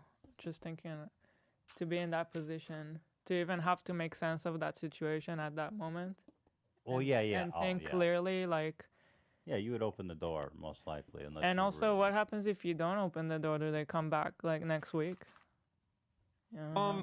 They'll just move on to someone else usually, but they can come back if they suspect you of like actually committing a crime that's beyond just like border crossing or avoiding deportation. In that circumstance, they could technically go to a judge and try to get an arrest warrant, but again, that's proper protocol. But they don't usually have to follow proper protocol. They could just come in and be like, I'm a cop, open the door, please. We need to have a conversation with you, or whatever they say to get in. Obviously, the counter argument to that is just, well, they broke the law. They came into the country illegally. Why shouldn't they be deported? I mean, that just makes sense. It's like, you came in, you broke the law, so you don't belong here, right? I mean, that seems pretty cut and dry. Yeah, I don't substitute morality for legality. Plenty of unjust laws exist currently, and plenty of unjust laws have existed throughout history. Slavery is a great example of that, where it was a violation of the law to Yeah, but how is free it a slave. unjust? I mean, don't you believe in that we should have some kind of border? How is it unjust? Yeah, I mean, think that- like technically speaking, I mean, like we have a border and we have immigration law, right? So. And what about a kid that was brought here with a family, and now they've already been here 20 years and they have started a whole life here? So if you're saying, I'm just playing devil's advocate, first of all. If you're saying there's a family that comes and has a kid, so the kid's a citizen, right? Because he was born in the U.S. And then they can deport the parents, but not the kid, right? They can deport the parents and not the kid, yes. And they do deport the parents and not the kid. The kid is a natural-born U.S. citizen, which is actually something that Trump's administration also wants to remove as well. What is a process known as anchor babies? Yeah, anchor babies. I love that. I'm an anchor baby myself. I mean, sure, yeah, I could see that being extremely problematic, like especially when you're dealing. So what would happen if ICE came and you have like a 2-year-old? Does the kid stay, or does the kid get deported? Because they can't deport a U.S. citizen. No, they don't deport the kid. So that's actually where the child separation stuff comes from too, in part, where if you have a child and you are the sole person responsible for your child and you are an undocumented citizen and they arrest you, then the kid gets also put into the system, and oftentimes in like horrific conditions too, which is what was the big controversy around like child separation. They'll just process you as a kid, and if there are no immediate family members to come and take you out of the processing, take you out of one of these child detention centers where you're in, then then you're pushed forward through the system into a foster care program. So one of the most horrific things that the Trump administration did, actually, this is another fun but very dark fact, not so fun, is they used anyone who would come in to collect the children that were in processing in child detention centers as an opportunity to further prosecute additional family members who were also undocumented, which of course obviously deters family members from collecting their relatives, their immediate relatives, from processing if they themselves are undocumented, because then you have to give up your address and your immigration status to the federal authorities to be able to come and take this like 2-year-old, 3-year-old, 10-year-old out of a detention center where they're genuinely being tortured. I mean, this is a form of torture, no matter what you, no matter what you believe. This is horrifically inhumane. Yeah. And the Trump administration was doing that. I agree. I mean, leaving a kid into foster care and separating their parents is totally inhumane. But then, like, so the argument, right, goes a step further. They say, well, these drastic measures are necessary because it prevents people from coming over the border, having sex, getting pregnant real fast, and then it's like, oh, we're all American citizens now. So to them, the ends justifies the means, right? So, like, that mentality is really scary, because if you can justify that for something as inconsequential as a border crossing, which was regarded as a misdemeanor regardless until recently, then what? I mean, the slippery slope logical fallacy that conservatives love to use could easily be used here, which is like, then what won't you justify if that's justifiable? Now, the real counter to this is something that I hear all the time, which is, well, if you break the law, you get separated from your children. I don't see you crying about that. If you were, I don't know, drunk driving with your kids in the back, then you get separated from your child. Except you do have rights in that circumstance. There's a trial, depending on how many offenses that you've committed prior to that. With like your DUI, you either get to go free immediately after you're processed. In this circumstance, when you're an immigrant, the crime is not as significant or as severe as like even a repeated DUI offense, and you have all of your freedoms removed all of a sudden. Now, that changed under the Trump administration as well, because Trump claims that catch and release programs would lead to people running away and never coming up or showing up to their court dates, even though there's plenty of evidence to show that the overwhelming majority of people that had court dates would still show up. It seems to me that people actually do think that crossing the border and starting a life here legally is worse than driving drunk. It seems to me that they think that that is like a really serious crime that should meet that level of punishment.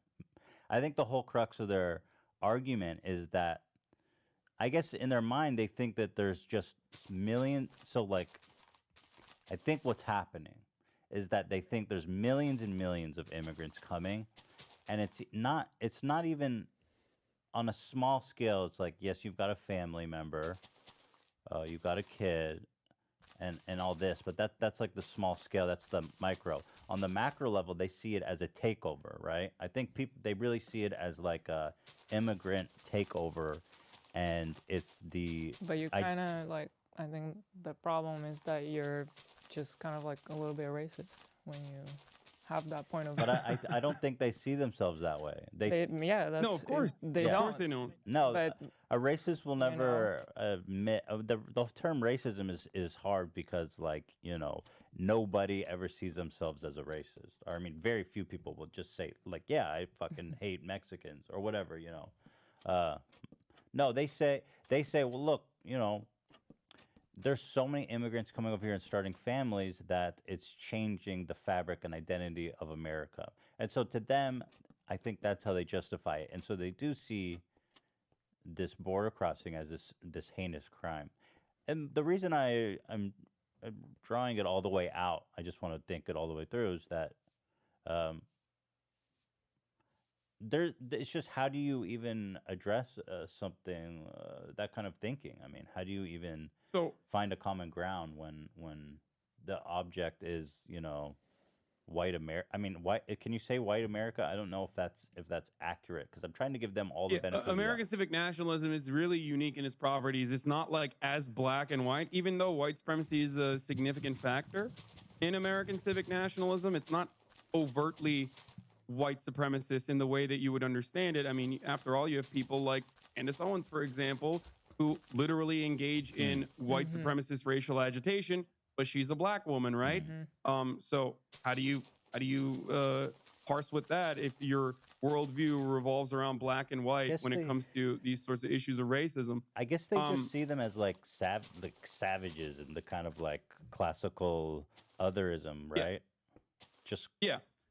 They're like, look, we're America, we're more evolved. We don't want these people. Yeah. So that's actually a really good question. And you have to ask yourself, or rather the people who say these sorts of things, like, why are you so afraid of undocumented immigrants coming in here? And immediately they'll hit two different talking points. One is crime, right? Undocumented immigrants are technically, you know, they're running around raping people, MS-13 gangs, they're killing people, they're killing and raping nonstop, and that's why they need to be purged, right? And that is not, that unfortunately for racists is not something that is reflected in the data. There are people that look into this sort of thing, including the libertarian right-wing Cato Institute that has done comprehensive studies on the matter that show that undocumented immigrants, partially because probably they're just overtly cautious to not get evicted from the country for no reason, are less likely to cause crimes. They are responsible for a smaller percentage of the crimes, adjusted per capita, by the way, with respect to the rest of the undocumented immigrant population, than natural-born U.S. citizens. So if your goal is to eliminate crime, then undocumented citizens is not something that you would tackle. Then they change the goalpost and say, well, technically it's all a crime because you came over the border. Well, again, that's a cyclical argument because the conversation that we were having is like stopping crime, stopping violent crimes that you originally portrayed undocumented immigrants as responsible for. So they don't actually cause crime. I think what they would say. I kind of really, I can tell from my personal experience coming here on a green card, which I know is different, but like they tell you any little wrong thing that you do, you immediately get sent back and your green card is removed. So I know when I came here, I was like, I'm not touching anything that could be slightly wrong. Like I'm not going to have one drink and drive or anything that maybe before I would have thought is okay. I'll have a beer. I mean, it's illegal, but you don't want to fuck with it. Yeah, you don't want to mess with anything. But I can also say anecdotally that growing up in California and working in a lot of restaurants, a lot of the undocumented workers that are there, and there's in every restaurant undocumented worker. It's just it's just a thing that happens. I don't know. I don't really know. It's just a thing that it's there. All those people were super law abiding and like just kind of family dudes who are just trying to kind of earn money and send it back home. Hard working. Yeah. But I think that the image is that you have a bunch of broke people coming in, and as you know, kind of the amount of wealth or desperation, right? More desperation, more likelihood of crime. I think people see it maybe like that. Yeah, even though it's completely false. So it's like arguing with a flat earther about how the Earth is not flat. Is it false is it false that poor people are more apt to committing crime? Poor people. Yes, socioeconomic conditions are the most significant factor with the likelihood that you will cause crime. So it seems however, there are obviously different factors, and as Hila correctly pointed out, I think being afraid of the law overall or being overly cautious because of your legal circumstances probably is the real reason why undocumented immigrants are less likely to cause crime. Now, I wanted to hit a second point as well, because it just doesn't happen. So I don't know how else to address it on top of that. Like, it just does not happen. It's less likely to happen unless you consider a misdemeanor to be the significant crime that you're trying to stop, which then we can have an argument about jaywalking, and no one, and I mean absolutely no one, would be like, we need to stop jaywalking in this country. This is a significant problem. They don't mean that. That's why Donald Trump always says immigrants are rapists. He doesn't say they're jaywalkers, right? So the second problem is cultural, as you mentioned, right? America's culture, the cultural fabric is shifting, the social fabric is shifting. Now, that's not a new argument. This is an argument that was advanced against any significant population group that came into the country throughout our history in large numbers. It was launched against Asian people. It was launched against Polish people, Irish people, Italian people. In the case of Italians, they were correct. But all jokes aside, this is not a new don't like concept. Italians? And now, I thought we like Italians. No. I love Italians. I went to Rutgers, so it's like, you know, I say everyone who's ever lived in the tri-state is technically Italian, no matter what their ethnic background is. You're from like where'd you grow up? Like New Jersey area or something? I grew up in Turkey. Okay, so there's I grew up in Istanbul. Oh, you grew up in there you go. You grew up my mom's family is Turkish too, so. Oh wow. Turkeys unite. Let's go. Turkeys unite. So wait, when did you come to America? I came to America when I was 18 to go to University of Miami. And then I transferred from University of Miami to Rutgers. Where's Rutgers? Graduated from Rutgers. Rutgers in New Jersey. Oh, okay, and that's where you grew a distaste for the Italians. Yeah, not a distaste. It's just a meme it's in the my Guido community. thing, right? It's just it's called Fredophobia. Fredophobia. Just a meme. Yeah. I got you. So yeah, I was just fascinated by that comment, but let's go ahead. Yeah. Sorry, it's my fault. But as far as the social fabric goes, like, one, this is what makes America a beautiful country. It's the mishmash and the mosaic of all these different cultures coming together. Otherwise, it would be bland and tasteless like British cuisine. You know what I mean? Like, it's just everything would suck if we didn't have so many different cultures come here, bring some of the most talented people here, hardworking, talented people here, and try to make this country better. So that's one. And the other argument, as far as culture, this is also documented as well by the third generation. Every single ethnic immigrant population adjusts to American culture. This is a little bit harder to analyze, but anecdotally, you can even recognize that. I mean, think about it this way: how many generations removed are your family, Ethan? Like, how many generations have you been here? Your family? My great grandparents were the immigrants. So 4, right? 3 or no. Well, I don't know how. Yeah, I guess my grandparents would be the first, right? And then my parents, so I'd be third. Mm-hmm. Yeah. Do you consider yourself American or wherever your family came from? Definitely. Yeah, exactly. Yeah. So that's the point. Is like by the third generation. My parents do for sure. By the way, also. Yeah, exactly. By the second generation, most people completely assimilate and see themselves as American and assimilate to American culture. By the third generation, it's virtually indistinguishable. It does not matter if you are Latino. It does not matter if you are coming from any ethnic background whatsoever. People assimilate regardless. It's a completely made up fear-mongering idea that like immigrants do not assimilate, and that's why we need to stop them from coming in, or they change the American culture. That's silly. Yeah, I think that's a really good point. It is true. Yeah, I think it's true. I think when people have this fear of assimilation, I think it really is targeted. Or when I think about it, it's really targeted towards Muslims now, right? I think the fact that like their religion is different enough to where they're wearing like hijabs and stuff like this. That's also the kind of thing with the Jews have this issue where they are wearing the kippah. I feel like just even this tiny little signifier makes people feel like, oh, you're not one of us. But yeah. So, but it's kind of. But so what does that mean? There's data on that as well, by the way. If you want me to get into this. Yeah. What's the data? Okay, so Muslim Americans, and this is probably going to trigger the.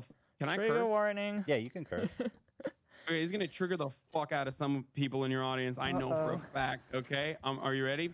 Yeah. So, according to Pew Center research, Muslims in this country are technically more progressive than white evangelical Protestants. Now, white evangelical Protestants are I don't have a problem more with radical. Yeah. That's a more radical sect of Christianity, right? Yeah. But white evangelical Protestants have infinitely more political power in this country than most other groups do. I mean, think about it. Why else are we still having a conversation around abortion or gay marriage or any number of different issues that are wedge issues that most Americans have decided that is no longer a problem? Although abortion being the most most religious people are anti-abortion, though, right? Well, you can be anti-abortion, but still recognize that the government should not have a say in the matter. Yeah, it should still be an option for the people who are not religious. Oh, I agree, but I'm just saying, I think, correct me if I'm wrong, but I don't know a lot of, like, personally, the stance of extremely religious Muslims, but I would think that, but I could say this for Jews, is that they think it's an abomination. To them, it's murder, right? That's why the abortion conversation is so tricky, because they're like, yo, that's murder. It's not legal. You can't do it. But even in Israel, it's a country that's half religious. You can do abortion. It's not Turkey like as well. no one is Turkey trying is a majority to Muslim tell country. That's like a secular person can go and have an abortion. Yeah, because when you think of Turkey and Israel, you think of them as more theocratically focused countries, which they are. Yet here in America, that's an issue. I find that interesting. It's shocking to me that it's actually even not an issue. That's why I said white evangelical Protestants make it an issue. It's technically not an issue. 75% of the country believe that Roe v. Wade is a Supreme Court decision that should be upheld, that allows people to have especially safe first trimester abortions. But the real reason why we have this conversation is the 25% that say no, and that 25% happens to be white evangelical Protestant Christians, or rather they are overrepresented in the no category. But that's what I mean when I say, while they're only like 30% of the overall religious base, they represent a massive amount of political power because of the Republican Party. So their opinions on LGBT, for example, the LGBT population, is overall less favorable and less tolerant than the entire Muslim population in this country. And this is shocking, I know, for a lot of people who are like, what? They would never think this. They're like, because they've been conditioned into thinking like all Muslims are super intolerant. But that does not, that reality does not exist in the data when you look at it. I actually think, in my experience, the American Muslim population does seem to be, in general, pretty tolerant and liberal. Well, I am. Like, yeah, I mean, you're just one example, but I was gonna ask. So you are a Muslim, right? Well, I am a Muslim in the way that like most secular Jews are Jewish. Yeah, like I say that I'm culturally Muslim. Yeah. I grew up in a Muslim family, but I don't pray. I don't do anything. I even eat pork, which is the cardinal sin, technically. Yeah, for us too. Here. So, yeah. And that's the one big no-no. Like even worse than alcohol. When's the first time you ate pork? First time I ate pork was when I was younger. I don't even remember. Oh, it, so really. it wasn't a big deal. Are your parents okay with that stuff? Yeah. My dad claims he's Muslim, but like he never he's like he was a secular Muslim as well. Like he was just very That seems unusual for their generation to be secular Muslim, is it? No, not in Turkey actually. A lot in Turkey. Turkey's a secular country, and until Erdogan, who is very similar to Donald Trump, and his like 20+ year regime, Turkey used to at the very least have like very secular areas, and still does have very secular, very progressive areas within Turkey, like Izmir, Istanbul, even Ankara, I'd say. So no, there's a lot of Turks who are not religious at all, and it's mostly someone like Erdogan, just like Donald Trump, using the cloak of religion to galvanize his base of support and doing all these like symbolic things. Because it's very unpopular. Look, you could say whatever you want about Donald Trump. I'm not here to. I'm not even here trying to make controversial statements or get in arguments about Trump people. But you fucking know Donald Trump doesn't give a fuck about Christianity. I mean, that guy spent his whole life womenizing, partying, fucking prostitutes. I immediately think about like abortion too. Oh, dude, that guy had abortions. I'm sure of it. I'm sure that. Dude, there's no way that Donald Trump wasn't involved in having abortions. So how do people buy that? I don't know, but yeah. Yeah, I don't understand. Well, they not only buy it, they love it. I mean, they're like, that kind of brings me to one thing I wanted to talk to you about, which is the popularity of QAnon. I mean, people. Oh God. So wait, can we just stay on the turkey topic for a second? Sure. I'm curious. Do you love that yogurt drink? Oh, Idon? Yeah, I love Idon. But it's just salty. I love that. I can't handle it. I don't like the salty yogurt. It's weird. Yeah, I feel like there aren't that many like salty drinks in America or in like Western culture. We have shalgam too, which is basically pickle juice. That's like, it's like it's like spicy pickle juice. Oh my God, I feel like you would love that, Ethan. No, I like pickles, but I'm not drinking the juice. It's not exactly like diluted pickle juice water though. It's a little different. But yeah, we have like, I mean, Idon's huge. Yeah, I like Idon. I don't really get to drink it too much. But yeah. Where and how is it that you're very like your English is perfect? It's American TV. Like I read English books when I was growing up. I was a weeb for America. Okay, I was an America boo. Like that's part of the reason why it was so easy for me to assimilate to the culture here in the past 10 years that I've been here, 11 years that I've been here now, because I was just always obsessed with American culture. Watched as many TV shows as I possibly could in Turkey. Yeah, and a lot of your critics would say you hate America. Oh, of course. I'm not kidding. Of course. Yeah. Well, my critics also say that I think 9/11 was good or something. They're crazy. Yeah, I looked into all that in preparation for all this. Yeah, cancel culture, by the way, exclusively a leftist idea, yet for some weird reason, Republicans love doing it and manufacturing outrage.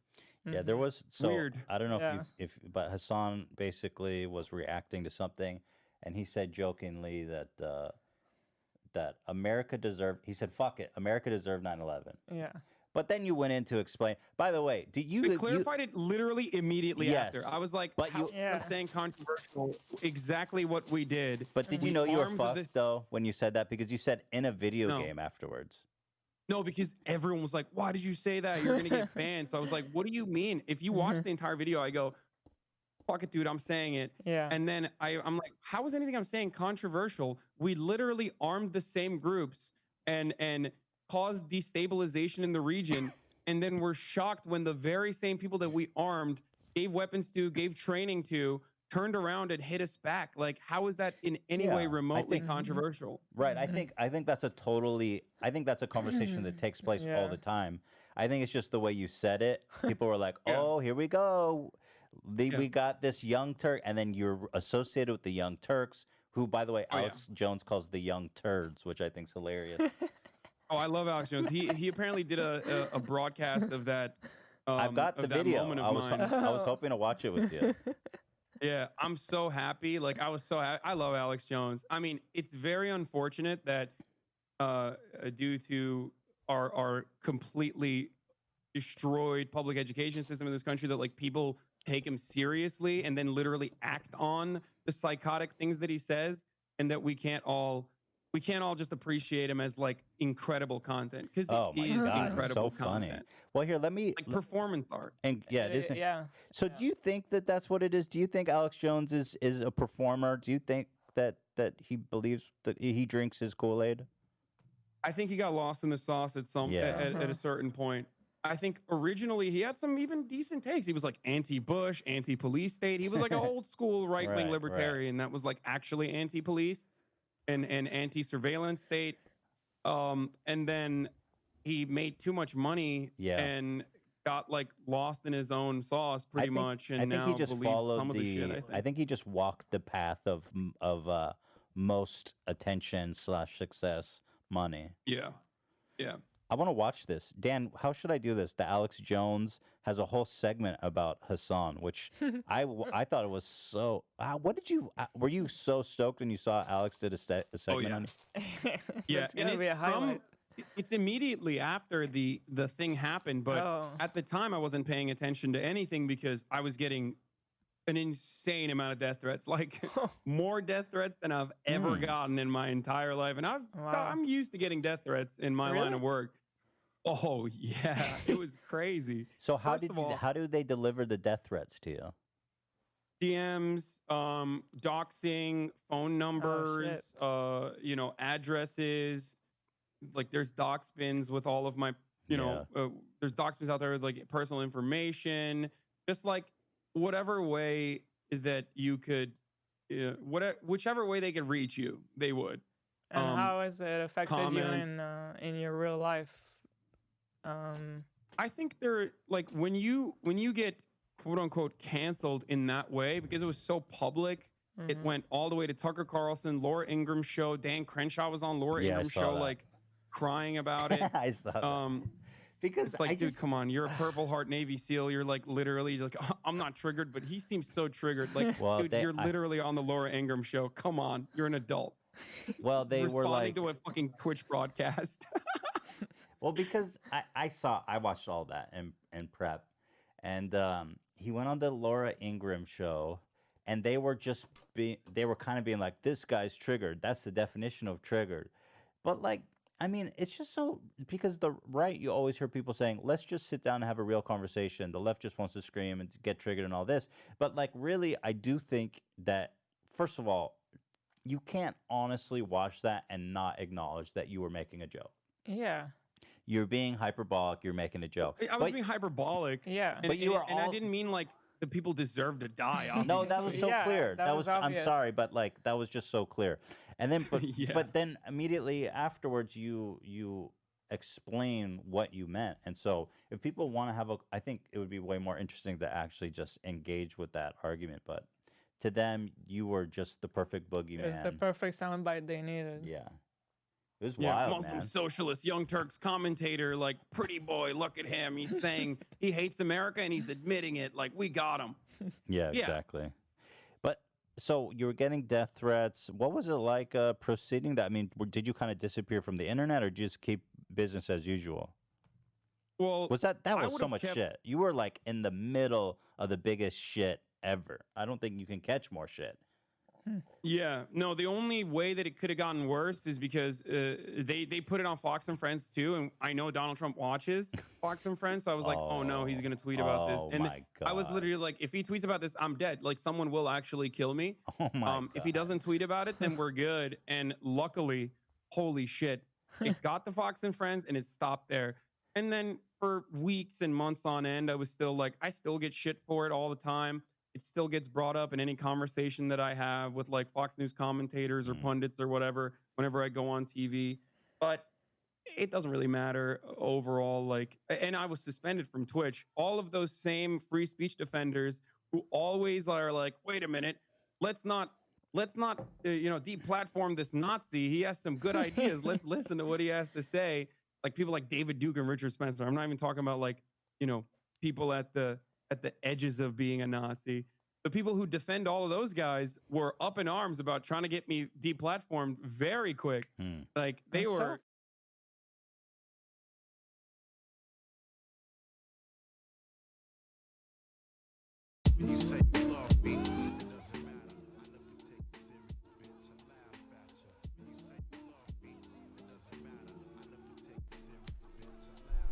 Hey guys, thank you guys for watching. We built a decent bit of this greenhouse today. It looks really good. We like added some trees. Probably gonna have some trees coming around, this area. Build the parking lot. Probably gonna have to add a lot of like hills and dirt and stuff. looks like we can like add, you know, this area, you know, where it's like the dirt and cliffside comes off where the grass is like eroding away. We can add some of that in there. I think that will look really, really good. And then we'll like do the parking lot and we'll fill in all these trees back, and it'll look really, really good. And you'll be able like to explore underneath these. I'll like copy and paste these really big oak trees around so that you can like walk around around the surrounding area. So like maybe this could be like a really cool thing to visit, you know. But anyways, I'm gonna have to like end the stream here because I'm like I gotta like try to figure out if I could like finish up this project that we're gonna do with Pippin FTS, because I really want to get back into that. And thank you guys for watching, and peace out.